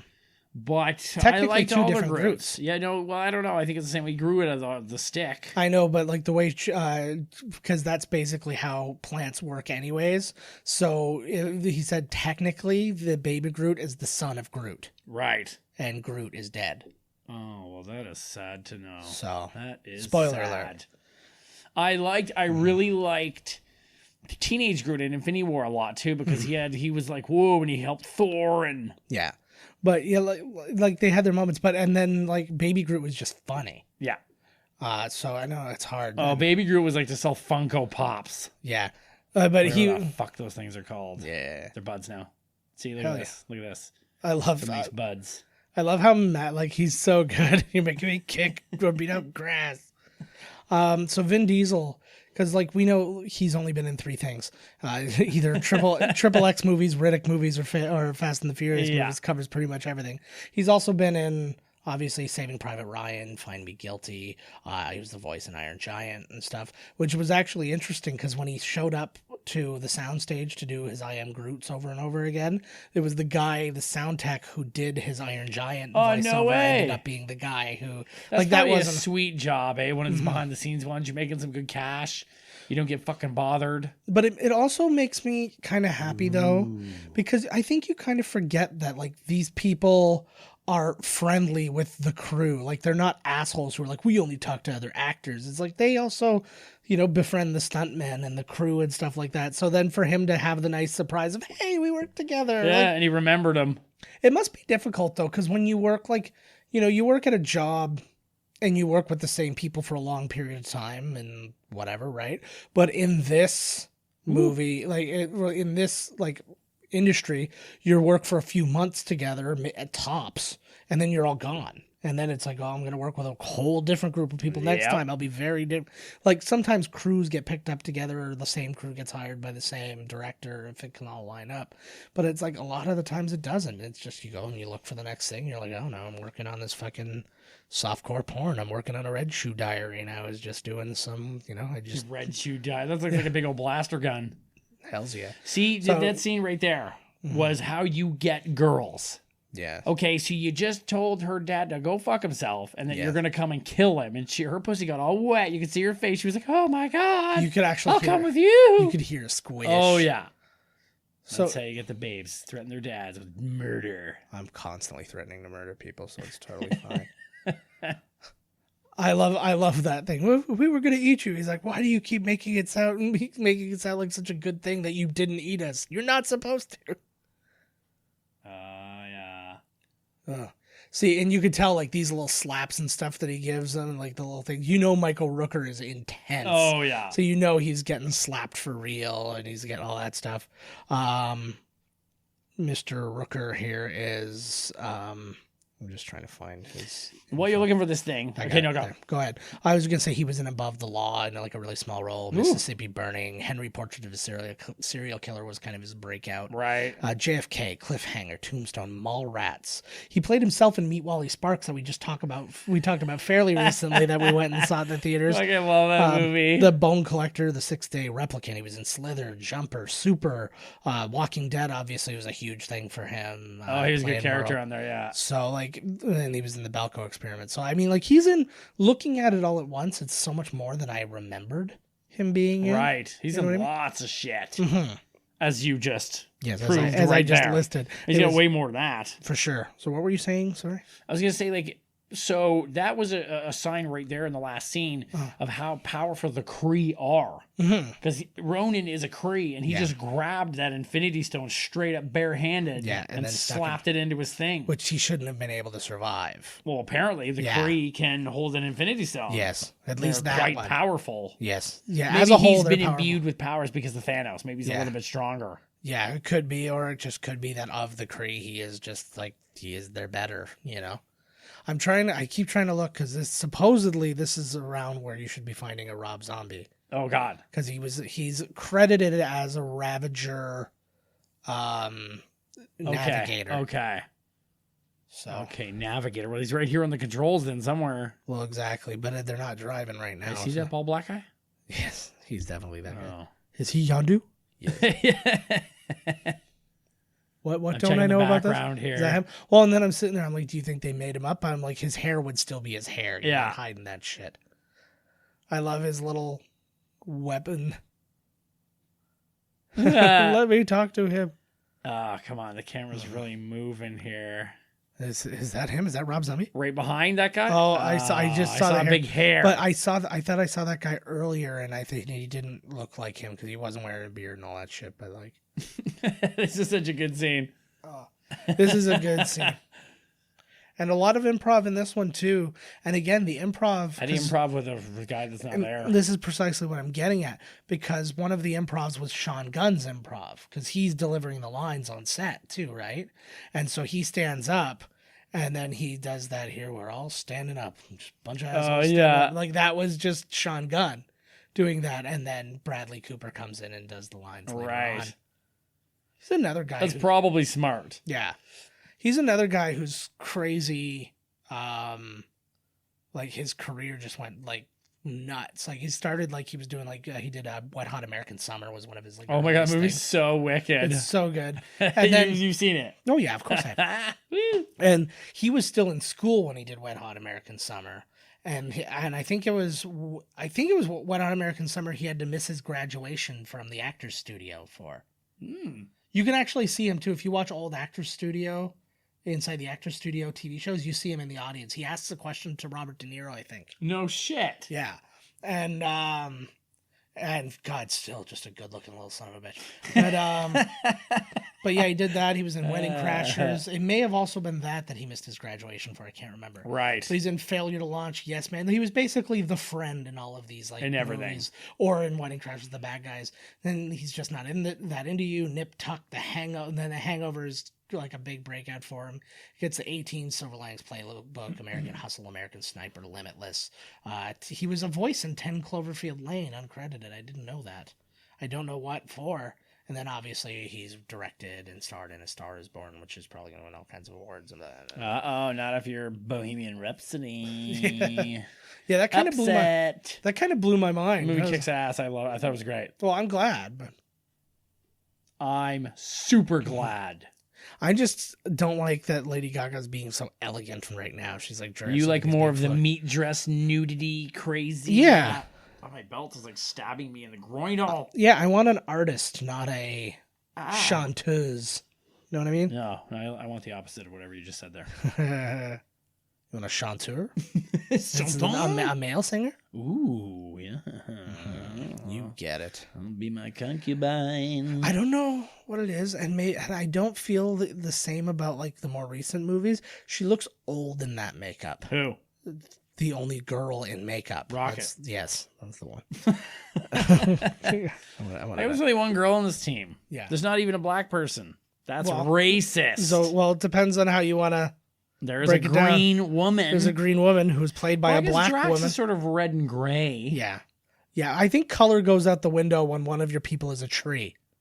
Does that count as You only have affirmative one- action when you have a tree? Well, there's only one white person. Let's go that route. Let's be the Fox News. Hey, you could say that the whites are the minorities in this. Exactly. Good point. I hate whenever I hear somebody say that, and I'll get some asshole on Facebook. He's like, "Hey, what about like white entertainment television?" Yeah, it's called every fucking channel. According to Guardians of the Galaxy, in the future and in space, there are no white men. What kind of a space world is this? Yeah, it's not Earth, dipshit. Like that's. Oh, come back to us, Alex Jones. Tell me the truth about life. Yeah, sell me your survival kit before. Fuck, man, I would love to meet Groot in real life. Yeah. So cool. I think right now they've got, like at Disneyland and that, now that they've got the Guardians of the Galaxy ride, there's a Groot that's walking around like a proper Oh my Groot. god. Wait, do you have to go and stand in fucking line? And go meet him? Or Probably. is he walking around? They're definitely never walking around. Fucking lying pieces of shit. I just saw some brand new tear-jerking commercial where this duck. Yeah. There's like a little baby CG duck, and he loves this old Donald Duck. Yeah. Is it Donald Duck? Well, there is Donald Duck. No, but is he the Disney one? Yes. Okay, so Donald Duck is in this comic, and the duck, they have to leave because of this whatever, and his comic gets wrecked, and they end up at Disneyland, and he looks up, and there's Donald Duck just walking around the park that he meets. One, they don't let fucking animals in. They kicked all the gators out. You think they're going to let some fucking little bird in? Well, you really don't have a choice. They fly. Oh, I'm sure there's like probably an electronics air fence that like a bubble like in Wakanda that zaps anything unofficial that that bird doesn't have a ticket, zap. Yeah. But the realism though is if they were just walking around the park, like the ones that you really want to take a picture with, you would never ever get to meet them because they would be surrounded the second they came into view, they'd be surrounded. It would be like a free for all trying to get up to them. It would not be worth your while. A line They have a laser turret gun, man. Come on. Well, it's just totally like it would be completely impossible. It would just be, hey, take my picture, and there's people coming from all sides. Like, oh, I was your first. It would be bedlam. And it is the States, so people would be like fist fighting and killing over. Like, well, no, but I promised my daughter she could read. No, but it would be beyond just that because it would be literally every single. It would be literally every single person because we've all spent thousands of dollars to go there, and I'm not going to wait That's for insanity. And I'm not going to wait for. What did you say it was again? What's that? What did you pay? I don't know. I paid like $3,000. That was And how long did you get? a week. And you stayed at the hotel. And we stayed at the hotel. Worth every penny. Oh, absolutely. Dude, And you got to remember, to... over a third of that was the flight. I need... Oh, okay, well, that's not a bad way to put it then, right? Yeah. If it's the plane. I need you to come over Mm-hmm. and give a presentation to my old lady. Yeah. Because, like I told you, that's where I want to go. Oh, here it is. Here's the We Get an Our Miscast commentary, the fucking movie. Yeah. We need one of these. So this this was one of those scenarios where they actually played the song on set, so they like had something to. I know, I like that because it's like it just makes them not heroic. I like that he has all those little knickknacks on his thing. I currently have a stormtrooper on mine. I'll take a picture of that and we'll post that for the. He reminds me of. I don't know if you've seen Stardust. No. Robert De Niro plays this space pirate who everyone fears. Oh yes, and I know what it is. I've not seen it, but I know. But Yondu reminds me of that character. Yeah. Where it's all like an act. Like Nice. he is a badass, but he's got a heart. He's not a fucking. Look at all the eye makeup on her left. Well, or is that her right, or is that no? I don't know. And we've got Glenn Close in this one. Yeah, we didn't get to talk. She just won a Golden Globe for Best Actress. In what? The Wife. It's her. There's like so much shit out there now, man. I don't even fucking know what the shit is. Oh, I know. Well, I was seeing that and I was like The Favorite and all these different. I'm like, what the fuck are these The things? hell is this shit? Who has time for this? Not me. Well, the problem is a lot of them haven't even come out yet. Like they've been released into the Released into the wild? No, into like the what's it called? The festivals and stuff. So it's like if you weren't at the festivals, you haven't seen any of these movies because they're not even going to be released until after the Oscars. Yeah, that's what's weird. How can they be up for an Oscar? Some of them don't. Well, because they got released, it's like they have to play in theaters for so long. But if they're playing at festivals, that counts, right? Because it's playing in theaters. And that's like Netflix. If the Netflix movie plays on the theater for 7 days or something, it can be then up for. I think it's like got to be 7 showings. Like it doesn't even have to be. Oh, okay. I just remember hearing 7. Yeah. Because I know some people have been in for a weekend just so they could cover all the showings. That's I really like the design of that ship that they did, like the Ronin's ship. It's got such a cool. Are we at the last fight thing? Yeah, we're getting. Holy shit! Yeah, this one's gone really fast. What the fuck? I'm still not even through all my fucking cast. Give her, come on, give her. No, I can't just spit it like it's so out of context. Micro Machines. Did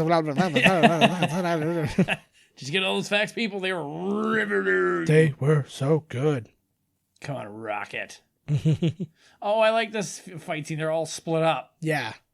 Yeah, well, everybody's parts of the but like, look plan at the here. way the ship is like rotating and doing all these different things. It's so cool. Like you see, like they've been really good with their ships. Actually, the ones they do in Infinity War, like they're very original designs, and like the way they're flying it too is like that's so cool.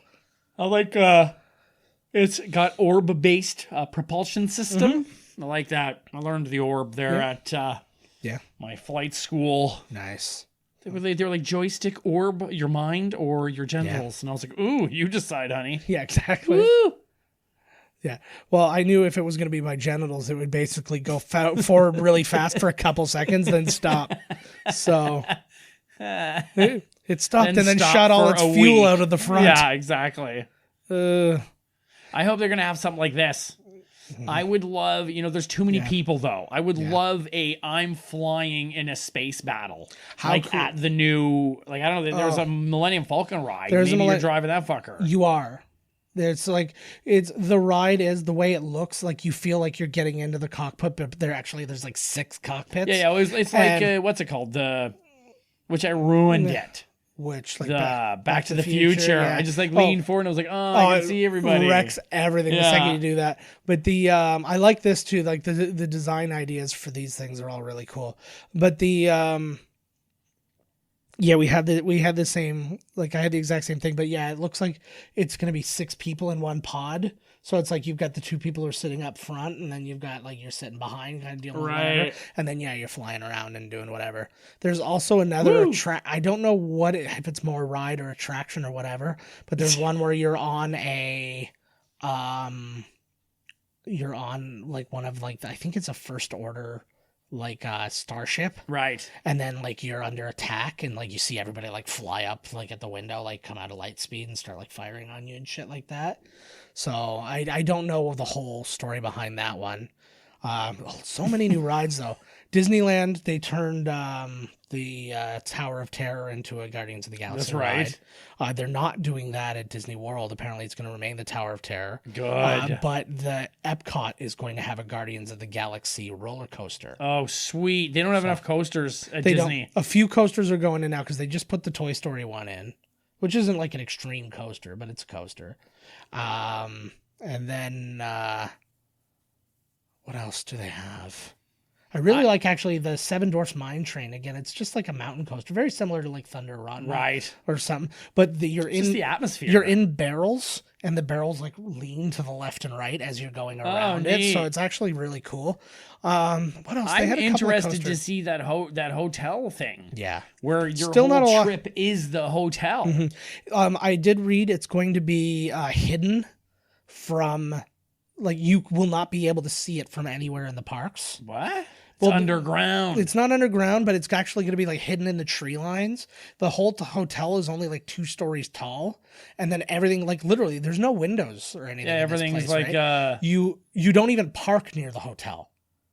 You park somewhere. You park way far away, and then you take a shuttle in, and then when you go in, it's blindfold you. Yeah, pretty much. No, you go in, and it's essentially a it's like you're in a spaceport. So it's like you're beginning your trip to space at the ground floor, and then you go through a thing, and then it's like you're in a shuttle that takes you up to space. That's to crazy the as hotel. fuck. So it's like literally the whole thing, and like at that point, you get your own costumes, you get everything. That's like you wake up and your wife's like, "Oh, let's go do." You're like, "Lady, I run a starship." Yeah. The fuck, like, who's got time for breakfast? Could you imagine if they separated you like that though? Yeah. It's like, okay, kids, you guys have to go. And like you're going to Jedi training, you're doing like this. Scientology. I'm a bounty hunter, and then you have to, and then like you work at the cantina. So And then like, you find spend out that your wife was like that lady that dances naked at like the cantina. she's a And is like running tricks at the back for some tentacle monsters. Nice. Like, oh god. I feel like somebody from the South comes in and is like, you're gonna be a Rancor. We don't have anything that's gonna fit you. You're Jabba the Hutt. Congratulations. But how? I wonder about how. So nobody saw me like jam my tongue out, but it was fine. I wonder, like, is there going to be problems in the beginning? Like, are you going to be in lightsaber battles and stuff? Like, or shootouts? Or, like, what the hell? I think, moreover, you'll experience those things, and there's probably ways in which to interact, but, like, there'll probably be people getting in some gunfights of some sort. I'm sure that what would be cool... What would be cool is if, like, you know, your wife... If you come with your lady... Yeah. Then your lady would be like the opposite spy that you fall in love with, you know. So when you go home at night, it's like forbidden. So you're with this is not cool. You shouldn't be banging her. That basically sells it as like what they wanted Recall to be in Total Recall. Yes. It's like you create a memory for yourself of something that's not really you. This scene is badass. Yes. Well, let's talk about this movie for a minute. They still love it. We're selling Disney. I know. They would appreciate What it. if he can't whistle? Is there any other way to run this fucking thing? I don't know. I'm not a good whistler. I actually whistle. I'm a fucking man. I whistle better sucking in than blowing out. I know. That's true. You used to always do that before, and it was fucking weird. That is fucking weird. You're essentially doing the same thing. I know. Only it's harder what you're doing. I know. It's just there's sometimes, I don't know, your brain works wrong sometimes, and that's what's happening to me. You're like the dyslexic whistler. You're right. You're right. But Joe, the dyslexic whisperer. I know. Whisperer. Whatever, close enough. I like that they changed him from being an archer to a... Oh. That's so gross. Well, because they already have an archer. Yeah. Oh, so that's not... Because, like, he doesn't have a sentient arrow in the comics. He just has a bow. Ooh. Oh, it's so good. Now that's a woman that can take a punch. Exactly. Now that right there. Yeah. You're what we were looking for in the 70s, My lady. Lord. Oh. See, and you learn so much about these two have such an arc over the course of their movies. I want to punch Nebula while we make love. Hashtag me too. Hashtag me also. Yes. But, Who doesn't? Yes, also, I would like that. Oh, these poor suckers. Batista. Well, James Gunn gave Batista. Apparently, he collects vintage lunch boxes. Batista does? Yeah, so he gave him a Drax lunchbox as a way. gift, and Batista gave Chris Pratt and Zoe Saldana customized WWE Championship belts. No way. Yeah, so he probably Why are got they them. wrestling fans? I don't know. It was probably just like something he could, Right. This is a piece of me, right? Because he had he was only just leaving the WWE at this point. Like he left just into Right. he was gone for a little while. Oh my God, I would die if he gave me a custom WWE belt. Oh man, Oh. and it's a real one. Like he had it made by the people who make them. So Jaimin Hunsu's finally back. I'm looking forward to seeing him and hoping he has more of a role Me too. in Captain Marvel. Me too. Well, brilliant actor. I mean, he's a guy. He actually started out, his first ever role was as the boyfriend in Tina Turner's video, one of Tina Turner's video in Oh, in no 89. way. Then he was in En Vogue's Hold On video. And then Is obviously he Kree? I think Because he's so. pretty fucking tough. He's beating up Drax right now. I think so, but I don't exactly know. It's like asteroids. Yeah, it's very much like asteroids, actually. I'll bet you James Gunn loves asteroids. Oh, I'm sure he does. Who doesn't love asteroids? Yeah, my dad's got asteroids. Sometimes they're so bad he can't even sit down. I get it. But yeah, so Jaimin Hunsu, yeah, he was obviously Amistad. He was an ER, Gladiator, Tomb Raider, Cradle of Life, Beauty Shop, Constantine, Ooh, Beauty Shop. Blood Diamond, which to me was still just kind of Amistad. Oh, I've seen Beauty Shop. It's actually pretty good. He I played can't do Big Teef's love interest. Of course that's like Queen Latifah's entire movie thing is just finding a big black dude she wants to fuck and then try it and then do a movie Yeah, around why it. not? I get That's it. what all the dudes do. It's fucking diff. In that movie, I want to say it was Last Holiday it was called or something. Oh, that's shit. so gross. I think it was Last Holiday where she thinks she's dying. Her big black dude in that one was Gerard Depardieu. Gerard Depardieu. I don't know why they got him in that. But then Why didn't they? But interesting enough, though, Jaimin Hunsu, he's the voice of Black Panther in the animated series. Oh. And then He's getting work then. Mhm. And he's playing Shazam. Or no, he's not playing Shazam. He's in Shazam, so he's on the DC side now. This man's getting work. And he's playing Bosley in the upcoming Charlie's Angels remake that they're doing. Oh, that's right. With Kristen Stewart and two other people whose names escape me. Kristen Stewart. She's don't ask me why. What the fuck? I don't Who have. the hell were the other two? I don't know. They're both people though. They were people And I who was recognized. Bosley?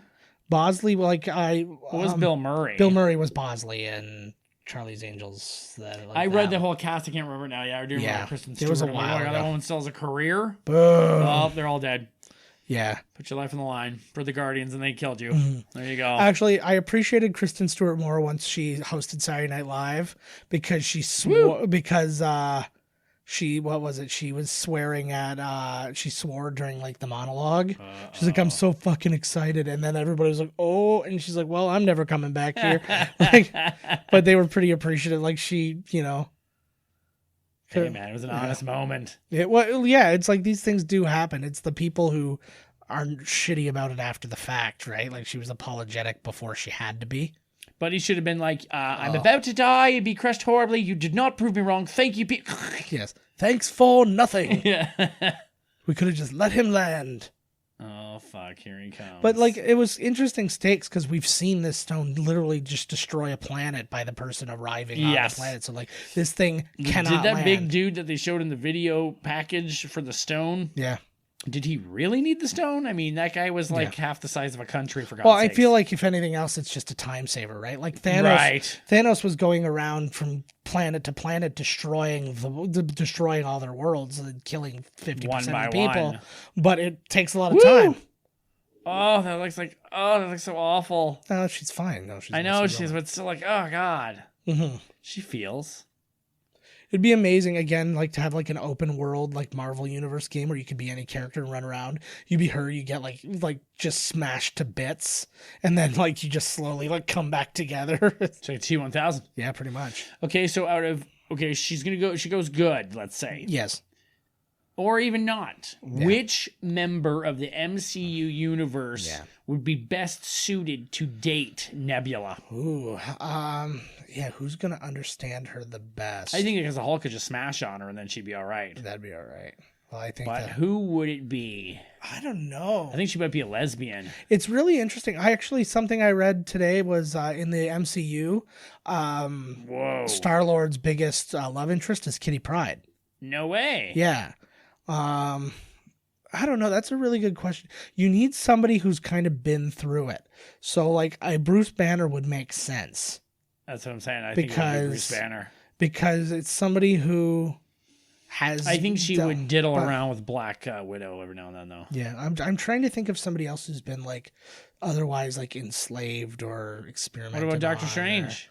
Not so much. I think she's too intellectual for her, I think. I'm just thinking I don't mean just because she's a woman. I'm just saying he's too intellectual. It would be like, ugh, it's this guy. I know. My thoughts though is like, you need the two people to truly understand the other person's side. Like they both have to have that kind of vulnerability that I don't think that he has. You just killed your own team there, bud. Well, you gotta do what you gotta do. It's you're at the point where literally if this thing lands on the ground, the whole everybody's dead. Yeah, destroyed. I'm gonna trade some lives if you're asking.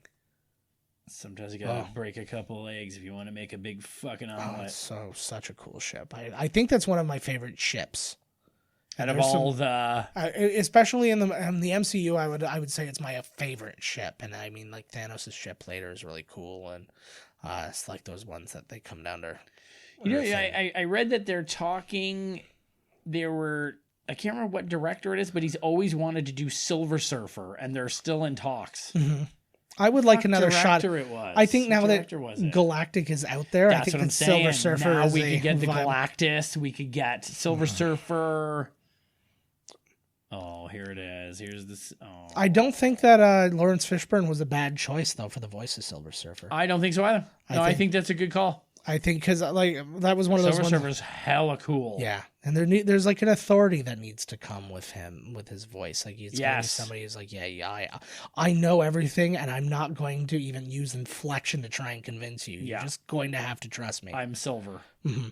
One of my favorite little tidbits that I read was James Gunn, I guess, as a way to give out rewards to people in both cast and crew. If they had a particularly good day, he had tiny containers of Play-Doh that he brought on set with him. So, like, if you were a good lighting guy and like, man, your shit was like, you were on point today. Boom, here's some Play-Doh. And like that was, but like that's cool. Like that positive was reinforcement. Yeah. Well, and it was also like his version of getting the game ball. Like, they get like 3 or 4 game balls at the end of the game. Yeah. Like, hey, you kicked the winning field goal, you get a game ball. So that was how he did it. He gave out, over the course of the thing, he gave out 40 packs. Really? Yeah. And so, but like, I'm talking like the little dollar store size, like teeny tiny ones. Right. At least I know you mean the little tiny ones. Yeah. And he's like, all you can do is make a little snake with it. There's not enough Play-Doh. Yeah. He basically just said, I know, I love the relationship they have in this too. Like, there's no reason on earth you should need to buy into a relationship. Look, he's speaking human words here. Like, we are Groot. Oh, it's so peaceful in there too as the whole world's going to shit. Eh? You can tell he was thinking about Paul when that was going down too. Yeah, I do understand what he says. I know what he means. I get you, because you still got to get into the idea, the headspace of the character, and this and that, and Well, but I think maybe this is the difference between hiring an actor. And I know he's not a great actor, but like hiring an actor to do this as opposed to like just get the sound guy. Right. To do it is that he's actually thinking from an emotional standpoint, character perspective, Whereas the other one would have just been, he would have just said once, "I am Groot," and then like to do inflection, it would have just, "I am Groot, I am Groot, I am Groot," and just like in whatever order. I'm sure if he's a sound guy, would have done a great job. I'm sure it would have been fine, but like, you get this is pretty fucking tough. The tape survived. I just got fucking smoked by a giant fucking thing there. Well, they're all tough. They were inside a tree though. Groot didn't last very long in the old franchise, did he? No, he'll be fine.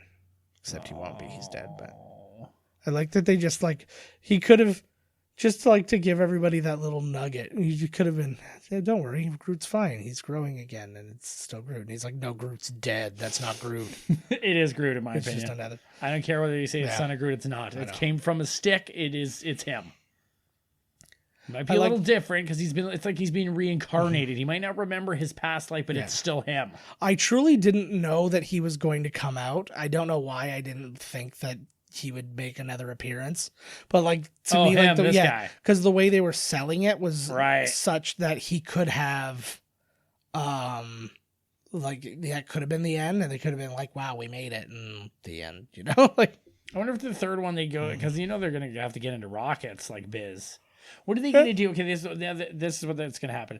They're going to have to do like mixtape 3. So he's going to be like, oh, look, I found another gift weirdly underneath the seat here. Volume mixtape 3. And there's like Backstreet Boys and songs from when she was after she was dead. well, he's listening to the Zune now, which That's right. I keep forgetting that he's got the. Oh, here we go. That's a pretty cool outfit he's got on there. So he stole it. Cool. He He stole did it. steal that. Couldn't have got one himself. He probably could have went to the damn Valley Village and got the Star-Lord costume and slapped it on. No, I think it was much better. I think that realistically, like, had he gone to them and said, "This is why I want it," they would have probably just given it to him. How the hell would they keep it anyways? That was the difference. Well, they like put it well, at when you Planet know you're Hollywood. No, when you know you're It's making just more, like no. yeah, I'll take that back. No, but you know when you're making more movies, like they're going to reuse at least the good, like this ripped one and stuff goes into the garbage, but the ones that are in like good order, like without he's just walking around with and they look clean and stuff, you know they'll reuse those. Oh shit, Peter Quill, don't grab that. You saw what happened before. Hey, you gotta risk it. I love like the super slow mo here. She's faster. And then somebody's like, "Why are they all doing this?" One, but like the whole crowd is like, "What the fuck?" Like, Yeah, and you can see they're just going slow. Oh fuck! Here I it like is. those. They made this like kind of gruesome though. Is this my rage? This is my rage. Yeah. This is it. Oh, sorry. I meant rage dump. This is what it looks like when I take a rage dump. My skin rips off. There's fucking spirits flying around. There's some guy here with makeup on laughing. He's gonna come. But like, yeah, that's what happens to me if I have those, like, every now and again, my body decides to be lactose intolerant, and like I'll be in bed. And then I'll wake up and like have these bad stomach pains and I have to go to the bathroom, right but then there. be like killer constipated, and I'm like, oh, and was like I can't get constipated anything yesterday. out. I can't get anything out, and then I go back to bed, and then it gets like the pain gets even worse, and then I go like a friggin' maniac right afterwards, and then like it's Have a Slurpee, man. Those always clean me out. You know what it does? Because it freezes your bowels, and then when they warm, everything falls. yeah, It falls right at you. it all contracts. And so then here's another expands. question: how could Peter Quill, even with these guys, help hold on to this? Yeah, well, How? very simple answers. Ah! All of these things are answered in the movie. Whoa. Well, and it was kind of cool this bit too, like because she's the daughter of Thanos, like again imbued with like levels of power, and she's been enhanced and things like that. There's no And then Groot to grab Drax, onto. and then Drax is like just a super powerful whatever, and then he's like a friggin' experiment. So Who's it's Drax again? Like, what's his race? like, What are they? I don't know. I can't remember. And are they all a bunch of big toughies, or just Yeah. like him? I picture that his wife that he keeps talking about looked identical to him. I think it would be hilarious if they showed like origin stories, like just little flashbacks, and you went back and his wife looked identical to him, and then he's like, "Here's our daughter Chimeria," and then it's him again. It's just everybody looks You identical. know, like, give me two fingers of milk, mom. Yeah, exactly. He's just No dice. hello, father. Thank you. Yeah. Thank you for my gift. Oh, he just flamed him out there. Oh yeah, get in there. The flame looked like when what's his name from Demon Knight opened his zipper and the big flame came out. Oh yeah, that was good. Looks like his face has been bit. Maybe it was. Yeah, I never found. I wonder what like they're Robbie never Zombie. complaining about bugs. Don't we have any bugs out here on these planets? Well, I'm There's sure. no fucking big old mosquitoes out. There's no space skeeters. There's no fucking. Well, they are in the middle of a city, and so I would say probably as many skeeters in the middle of their city as the middle of ours. Like maybe go out to the woods Maybe and they you'll don't have the right experience some type shit. of environment to have the skeets. Yeah, maybe not. Or maybe they just have giant bugs that like only exist out in the And wastes. they have their own city they live in. They pay bills just like everybody else, and they're sick and tired of people. Or maybe these are the insects. Whoa. See, maybe we're the insect. There is a shit ton to consider. Oh, man. I don't feel good about myself. I think I'm going to throw up. I Oh. was going to do that anyways. Yeah, I'm always How old is Drax in real life? I don't know. He's almost 50. He's almost 50. Well, he's almost 50, but I would put Drax probably at like, I always assume every alien is in the hundreds. Right. So it's like, yeah, he's like 400 years old, and that's young for them. Like they live to like, you know, like 13,000 or something like that. Oh, here you go. See, here's a little piece of the. Mm-hmm. There you go. Yeah.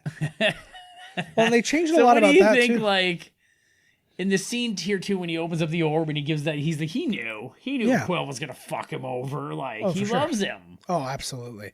And you get so much of that. Like, if you saw this one after you saw the second one, I think that you look at them completely differently. Oh, of course. Which obviously we're doing here. Because it would be going backwards, and you're like, what's happening here? Mhm. Are they caught in this time going backwards? Like, what is happening here? We should do a memento cut of these. The memento cut. Yeah. Like, have a Mentos. We should do the Mentos the Mentos cut. cut. Fuck that. Spray ourselves in the eyes with some diet soda. Yeah, and then he's crying over a stick. I get it though. Was he David Suzuki? Well, I was fuck. I was camping, and then we got all rained out all the time, and then I was like, I was gonna light this stick on fire, and I cried. No, I can't light it on fire. Aww. Yeah, I'll tell you though, Batista. I don't know if he's had a lot of work done on his face or something, but he looks so fucking weird just himself now. Yeah. Like he's like, He's like, I'm gonna allow this. Yeah, I remember seeing. My wife loves when I do that to her, so like, she loves When being petted. She on her loves head. it when you touch her fuzzy raccoon. Yes. Oh yeah. No, she shaved her raccoon. Ooh yeah. At my request. All right. What? You're a monster. What are you fucking like slave driver monster You have no man? idea. I make R. Kelly look like a fucking Boy Scout. Oh wait, no, Boy Scouts probably aren't the best example for this. Oh, that girl on the far left. How hot is that girl? I know. I saw her before. Oh my god, she looks like an even sexier, sluttier Topanga. Yeah, she's like, where is she? I saw her before. she's She was right like, there, hey, she had a clipboard. yeah, Dude in the suit. Those Nova Corp suits are pretty cool. Yeah. Well, I guess Nova was one of the Guardians of the Galaxy. He was is, a Nova yes. Corps And guy, he's like- super powerful as well. Yeah. So Like then- ridiculously. So that makes me wonder: is one of those guys Nova? John They C. could be. Reilly, another guy with a crazy career, because you know him more now from his more dramatic stuff. Well, he's just doing nominated better for, now. Just nominated for a Golden Globe for Stan and Ollie. Oh, I thought it was for Sherlock Holmes and Watson. Holmes and Watson, yeah. But like again, he's one of those guys. He was in he started in We're No Angels. He was in Days of Thunder, Hoffa, What's Eating Gilbert Grape, The River Wild, which goes back to our whole Oh, fuck. our double feature Yeah. sneak into time cop thing. Dolores Claiborne, Boogie Nights, Thin Red Line, Magnolia, The Perfect Storm, Gangs of New York, Chicago.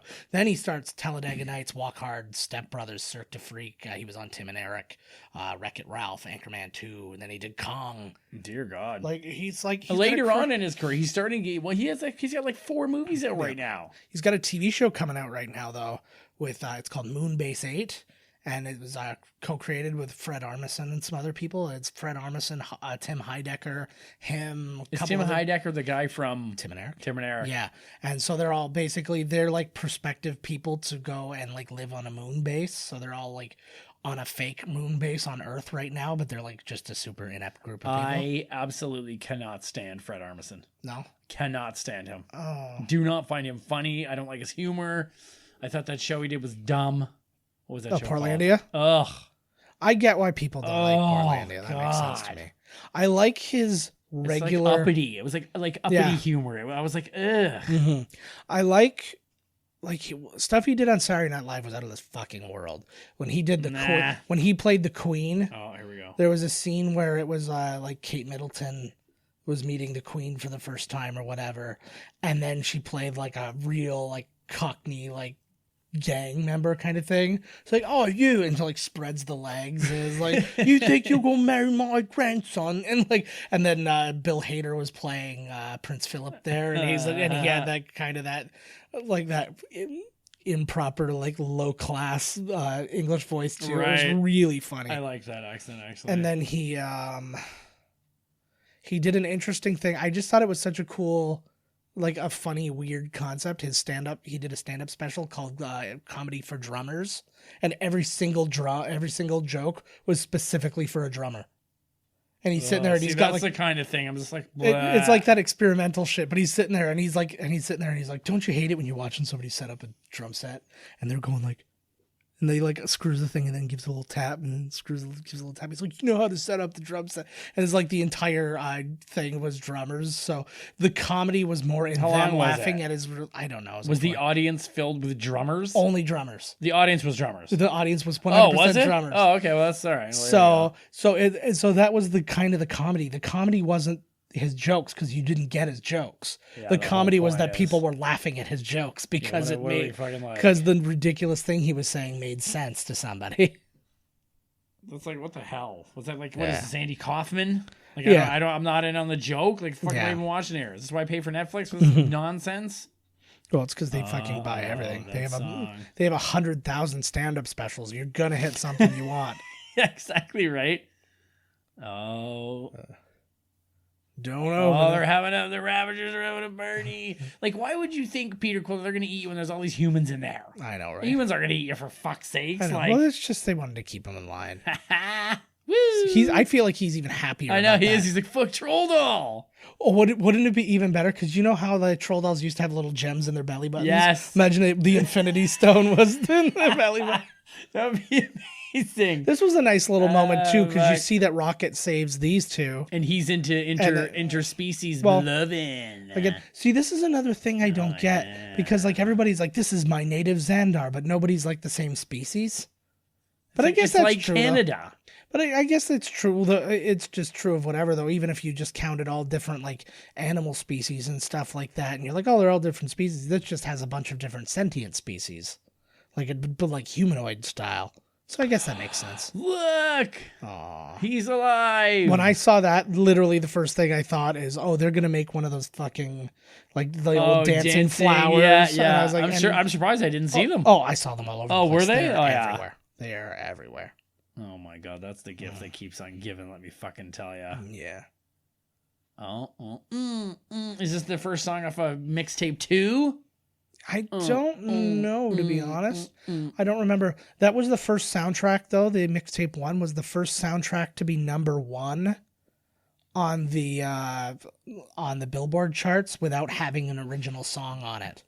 Sweet. So, I don't know what that means to you, but it means something to me. Oh, I like their, they have good, the credits haven't started, so this is not an after credits scene. No.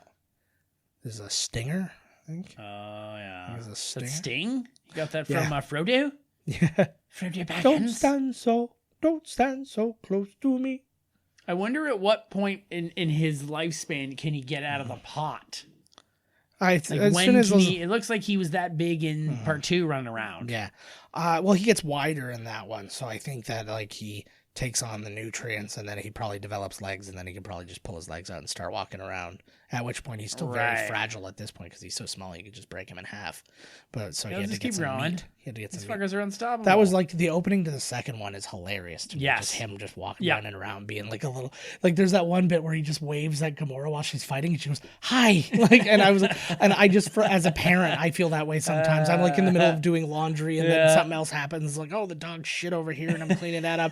I'm trying to fold laundry and then Reese comes in and he's like, "Hi, Daddy." "Yeah, hi." "What?" "What?" And you can't even be mad, right? You're like, oh, I can't even be mad. "Daddy doesn't drink, so you need to be really fucking patient with me right now." Like when he's like, "I am Groot," and they're like, "Whoa, language, bud!" Like, well, and just the twist of Thor speaking Groot. Oh, I wanted to talk about that the whole time, but I thought you already said it. Sorry. You said it. Oh well, I love that scene. He was like, "Yeah, we took Groot in university or whatever, like in his Asgard or wherever." Rob Zombie was a voice, he wasn't a physical presence. He said, "Yeah." Yeah, exactly. Yeah. He said it 1,000 times in a microphone just so they could get it right. How did Star-Lord survive living in space and holding that Infinity Stone? He's more human than human, more human than... Oh, and you can swear that they just took it right off the CD, but no, he said that in the studio.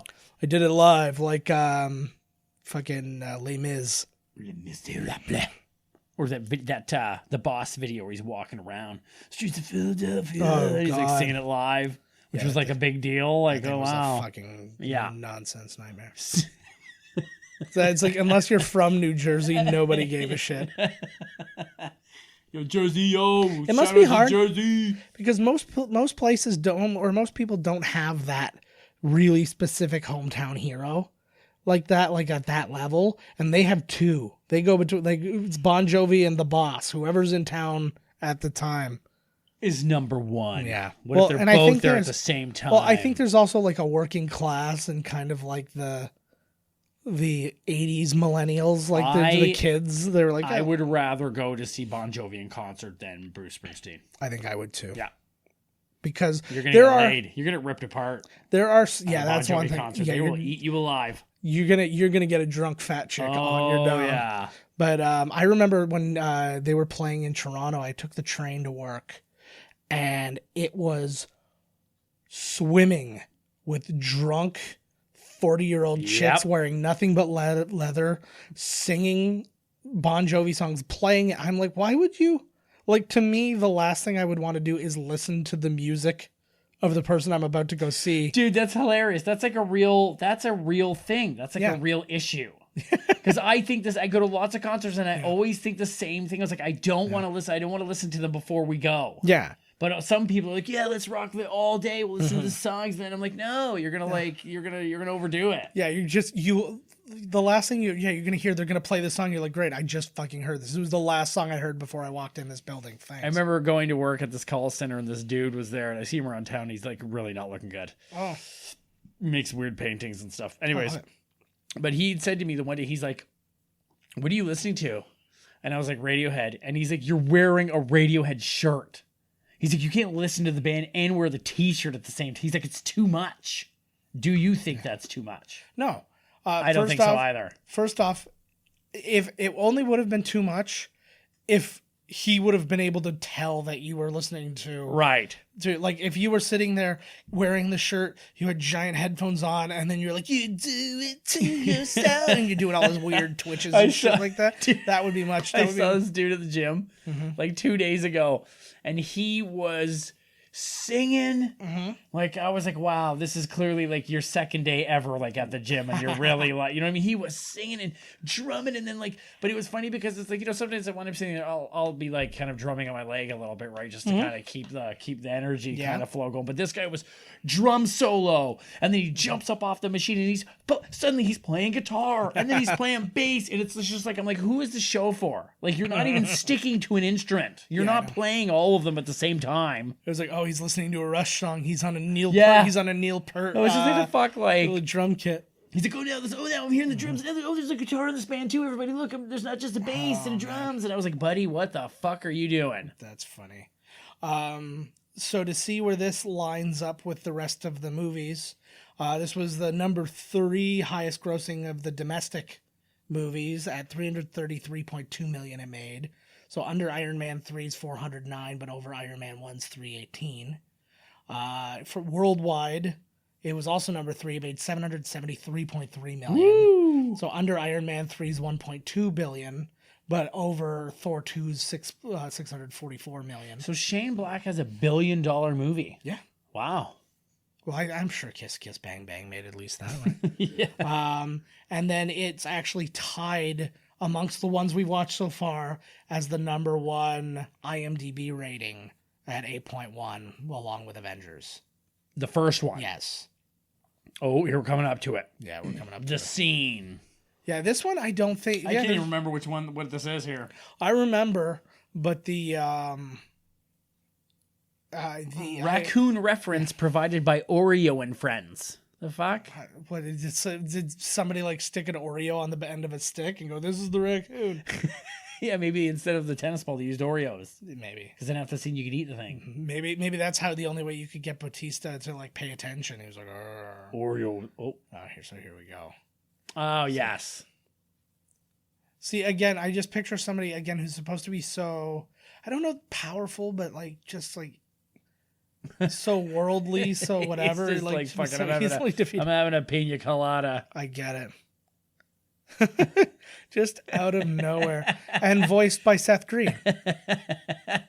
Howard the Duck. Yeah. Do you think they're going somewhere with him? I don't know. Well, again, he's listed as a member of Guardians of the Galaxy. Right, because he was at some point, yeah. That blows my mind. Well, they just like all of them. There's just every now and whenever, they need a guy. Does it not hurt your heart to know that the first Marvel movie was Howard the Duck? George Lucas? No. What hurts my heart is all those cheeseburgers and fries I continuously eat. Same, it's wings for me mostly. But I could go for some wings. My cheese wings that I'm eating. I've been on like the diet. I'm dying. I'm like, it's not worth it. It's keto. You can eat all the wings you want. Just can't have them. I know. Breaded. No, exactly. Go to town, baby. Fucking right. So it's keto-ish. I'm not gonna go all the way. I don't do diets. There you go. Fucking bullshit. A little interesting thing with James Gunn. I guess he made some comments back in the day about this isn't the rape thing, but he much worse. Yeah, no, but he had made comments about like George Lucas going back and re-editing his movies for the re-releases and stuff like that. And then one of the first things he said after he made this and it was like out there, he's like, I totally get it now. He's like, I so want to go back and change some scenes. Right. And I would get that because if you're a perfectionist, nothing is ever good enough. Like Kubrick. But and I think that was a big thing for George Lucas. And yeah, I mean, we can all agree he should have left well enough alone. Yep. But especially, like, some things were improved upon and fine. Some things were completely unnecessary. I think that it had to do, I think it had more to do with money. Yeah, I don't think it had anything to do with I need to change this because you don't need to come out with fucking Star Wars again with one extra scene. Like, come on. No, but it wasn't even like one extra scene sometimes. He's just sitting there. He's like looking at the world and he's like, this is so barren. He's like, there needs this is like the city center. There should be some life, but like we didn't do it. And then we didn't do it. So he's like, it's like we couldn't afford it or we couldn't get people whatever, to this. Yeah. And he's like, so I'll just add a little something. But then it's like, oh, okay, well, what's too much? And then sometimes he went too far. And then like that extra fucking scene in Return of the Jedi with the singing scene. Like, that's nonsense. Oh, that was awesome. That's nonsense. But adding, like, when they're checking the desert for the droids and they add a couple more, stormtroopers on dewbacks, that's fine to me. Yeah. And I was like, okay, that's more, because instead of, like, the 3 guys you had originally when you've told them, like, spare no manpower and stuff. They didn't. Like, That's all they had. Yeah, we only had the Death Star. And they're not even supposed to be on. This is their day off. Yeah, exactly. So they're not really doing that good of a job. They're making sick OT, but they're not interested. Yeah. All right, guys. So that was a good one. That was a good one. Yeah. And we leave it there and we head towards Avengers Age of Ultron next week. Sweet. So I'm very interested to watch it to see if my opinion has changed. I know. Or at the very least, like, I find that my opinion on a lot of the movies doesn't change so much as its context helps me appreciate it more. Right. And like you said, once you've seen, you go back, you see things you missed. You're like, oh, that's kind of neat, or, it's... Or just understanding you're like, the rest of the movies don't exist without this movie, if you really think about it. Right. So it's like, yeah, while I can appreciate that this was not as well made a movie as the other ones, I do appreciate its place in the MCU, which is why, like, it's like, yeah, I would rewatch it again because it gives you... And we're going to. Exactly. So, join us. Just try and appreciate film. Remember that, like, this is not the end of the world. We're just watching some shit and having some fun. Some films, some flisms. So please join us next week as we're going to hit you with Avengers Age of Ultron. As always, follow us on the social media, or the social me, as nobody calls it. They do now. Yeah, at Miscast Podcast. Right. Dude, remember that you just said that. I've heard people this could say be a thing. I've heard some people say social me before. I just don't fucking stole it from I just somebody. don't I just don't think that it's like I think everybody who's ever used it like it was going to be a thing, but it never became a thing. That sounds like you're asking, like, social me then, bro. Social me. You gotta social me talk shit about me online. Social me, bro. Why don't you fucking just go home and social me like you always, you fucking asshole? You just try and social me, bro. You can't even do it. I'm unsociable. But yeah, the oh, that, by the way, I got into a thing of that. I was in a mood the other day, and I was just, you just want to get, like, you just almost want to be rude to somebody just to get a little bit out of your system. Yeah. So I went on Reddit, and there's a whole subreddit of roast me. and just people post their pictures and it just says roast me. So I roasted like 75 people. Nice. And I was just doing it. And I would go to this person real and it was thing? like, yeah. And it was like a picture of like this, like this teenage girl who looked kind of skanky and whatever. I'm like, oh, your boyfriend's gonna be really pissed at you when he comes to pimp you out to like, like it was just shit like that. And I felt It's a so much, roast. and I felt so much better. Like I didn't say anything mean because you would Those see like people are some of them, heroes. but you would see some people on there would just like brutal. no creativity. They're just like, you're fucking ugly and I hope you die. Like that's not a roast joke. You missed. Like, and it was just like you just take something about them, or And you what's take funny a is little that joke most or- of them there are Lisa Lampanelli. Yeah. She's on it though. I heard some of her shit that was actually Her liked it. It early was shit so was offensive. awesome. It was like fucking right on. She's so weird now, though. She's lost the weight, and that's what happens. You don't fucking That's don't it. lose the weight. No, that's it. That is seriously it. It's just because I think, especially as a roast person, the last thing you need to be doing is bettering yourself. Yes. You have to have that vulnerability maybe because that's running her now. Maybe she's like, oh god, like she's secretly she's like a mess. Well, Well, all the comedians are. So like- that's not a. like I would be made fun of by fat Chris Pratt. I don't think I would take it from skinny Chris Pratt. I'm like, you're being a dick to me. Right. I was like, how fucking dare you? You're a fucking millionaire and you Yeah. got this like chiseled bod and stuff like that. But fat like Parks and Rec Chris Pratt, and I'm like, oh, okay, I get it. Well, Like, no, he's- because it's like we're on the same level. Yeah. It's okay. You know what I mean? We're the same. Like that's why Jeff Ross is like the roaster because he looks like a fucking nightmare. He looks like a nightmare that a Muppet would have. Like, oh my god. I always said I tried just like writing a roast joke just for him. I'm like, well, he's I was like, what would I write? I was like, he's got that big nose, makes him look like a rat. It almost looks like he was bitten cause what was I don't have the timing down. It was like he was bit and contracted the bubonic plague. Nice. That was the Yeah, like, that's not bad. that was the punch. But I sure. didn't like I just don't remember. It's been ages since I even thought about it. But all right. So anyways, all those social media things. Follow us at Miscast Podcast. I'm at JK Finley, so you can find those kind of roast jokes. And Todd's at Miscast Todd. Find us on miscastcommentary.com or podcast at miscastcommentary.com. Join us. Join our Facebook page. We've got the... Buy a t-shirt. Yeah, by all means, go to our TeePublic, tpublic.com/stores/miscast-commentary. Just go find the link in our Twitter profile or at the end of in our show notes or anything like that. It's there. We just sold our first onesie. Somebody's putting one of our shirts on a baby. Sweet. I have a bunch of people from Toronto that want to buy a bunch. Nice, of well- Happy Life Day, so I have to tell them the link, You got to tell them the link. which I have to ask you. Okay. Yeah, by all means, we will. We'll get that sorted. I out. also have to. You But- have to tell me how to put shit on the Twitter thing again. Yeah, but thank you guys all for so much for the support so far. and the Thank shirts you that very have much. bought. I You agree. have been actually funding our channel because we've been paying month to month with our thing with the hosting part. As opposed to the web part, like the web part's all paid for. You paid for that, and then the, Blood. with I blood. had to pimp And myself then- out. I don't work. Yeah, and then the t-shirts have actually been like have been keeping us going. I don't the last work. Couple months. I jerk. Yeah, you do. Okay, and sometimes it's two hands, so that kind of counts as work. And it's worth money, baby. Come on, You gotta see man. this shit. What the fuck? That's a t-shirt right there. I don't work. I jerk. And it's me holding up one hand. It's like lube, and the other hand it's a box of Kleenexes. The shirt you need to get. I actually, as of this recording, it hasn't been designed yet, but it will be available by the time this episode comes out. It's our Captain America Super Soldier Serum, going from whip to pimp since 1944. Yeah. So you make sure you go check that one out because we're. I haven't even designed it yet, and I'm proud of it. So. He hasn't even seen it yet, and he's proud. So far, all it is a line Todd came up with that was beautiful. He considers that to be his real child. Yeah. Well, you can't wear my fucking kids. Well, you can, but Well, we used to actually in those like baby Bjorns and shit like that. But I have a Baby bad back. Bjorn. Baby Bjorn. I have a bad back that only lasts so long. My wife was such a trooper. She walked so far wearing one of those things. She put Reese on her and then walked. This means nothing to you guys, but from here to the Penn Center Holy and then fuck. around the Penn Center and back. What? With him on her the entire time and sleeping for most of it. She didn't realize it was such a long walk. I'm like, what are you, stupid? Holy God. But Probably take a couple hours.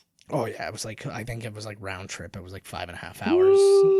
So after being there and stuff like that, she actually considered like calling somebody to come pick her up at one point. But I've she's done like, "No, I that. gotta power through." I drove my bike to Port Colborne and was like, oh God, what have I done? And I had to get my mother to come get me. Yeah, I used to have people who I worked with in Toronto who came from England. They were like avid cyclers, and they would Right. cycle all over England. And they were like, "Oh yeah, we're just gonna go down." And they were like, "So my drive is about an hour and a half from here to my workplace in Toronto," and they drove from there to Niagara Falls, which is about another 20 minutes past me. And I'm like, "Oh, what are you doing down there?" I was like, "Yeah, we're just gonna bike." And I'm like, "Oh, what are you gonna stay the weekend?" He's like, "No, we'll bike back that night." Dear Jesus God. Christ, like, I always thought about driving my bike to Toronto too, and then I was like, fuck that. no, it's not I'm worth some it. crazy fucking Brit. Oh, fuck. It would be an interesting adventure, but I'm not It would. worth my. And I would never make it. Yeah, but it's just not worth my time if I'm trying to get someplace. Like yesterday, for example, I went and bought a cow. That's no joke. That's for real. I bought a quarter cow. I got all the beef. We got it directly from Where's the the farm. beef? It's in my Where- freezer. oh. In my freezer. And the I had to drive. It was about 2 hours 45 minutes each way, and it was just me by myself. But at the same time, I said to Carrie, because I went and got it because we didn't have the van. The van's being worked on. And so we couldn't fit everybody in the car and then bring all the beef back. So I just went up by myself. But I was like, I kind It's of not made even me. wrapped. It's like dripping blood still. It's all in the back seat of the car. Flies all over it. That happened the last time I Reeking. freaking bought beef. But the Ew. I bought beef from another farm, and it was like, they totally ripped me off. But Fucking farmers, man. Scam it's artists. neither here nor there. But the You don't but wanna no, piss but off the my big farmers. yeah, I know. But my big regret was like I made that drive, and while it was boring at some points, and that I was like, I regret not, as a young man, just having like that soul searching like road trip across country by myself. You know, I did. I was like just driving there, and I'm like, I could totally see You could myself. do that right there. It's like the same fucking thing. Nah, it you're wasn't- alone. You're in a car. It wasn't long There's enough. smelly beef. It wasn't long No. enough. I'm enough smelly beef by That's myself. not. How much time do you need to properly reflect?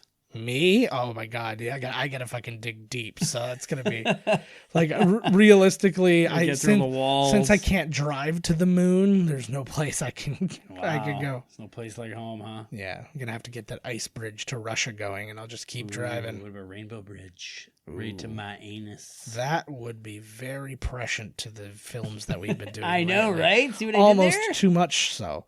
I agree. All right, guys.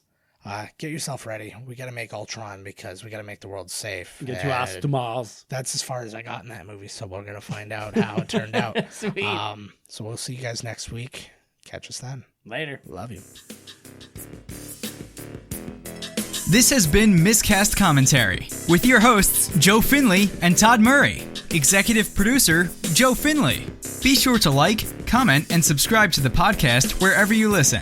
Visit www.miscastcommentary.com for all news related to the podcast. Miscast Commentary is a Miscast media production. What about the tape cases themselves? These plastic fucking snappers. They're made of fucking rice paper. Oh yeah, absolutely. It's like what now I got like 800 of these things lying around. I had like a whole garage just to hold them. And you know how small the lyrics to Boyz II Men's Motown Philly show up on liner notes of a cassette? I just bought all these blank cassettes. I can't afford a magnifying glass to read the line. I want to know who wrote the song, damn it. It's never who you think.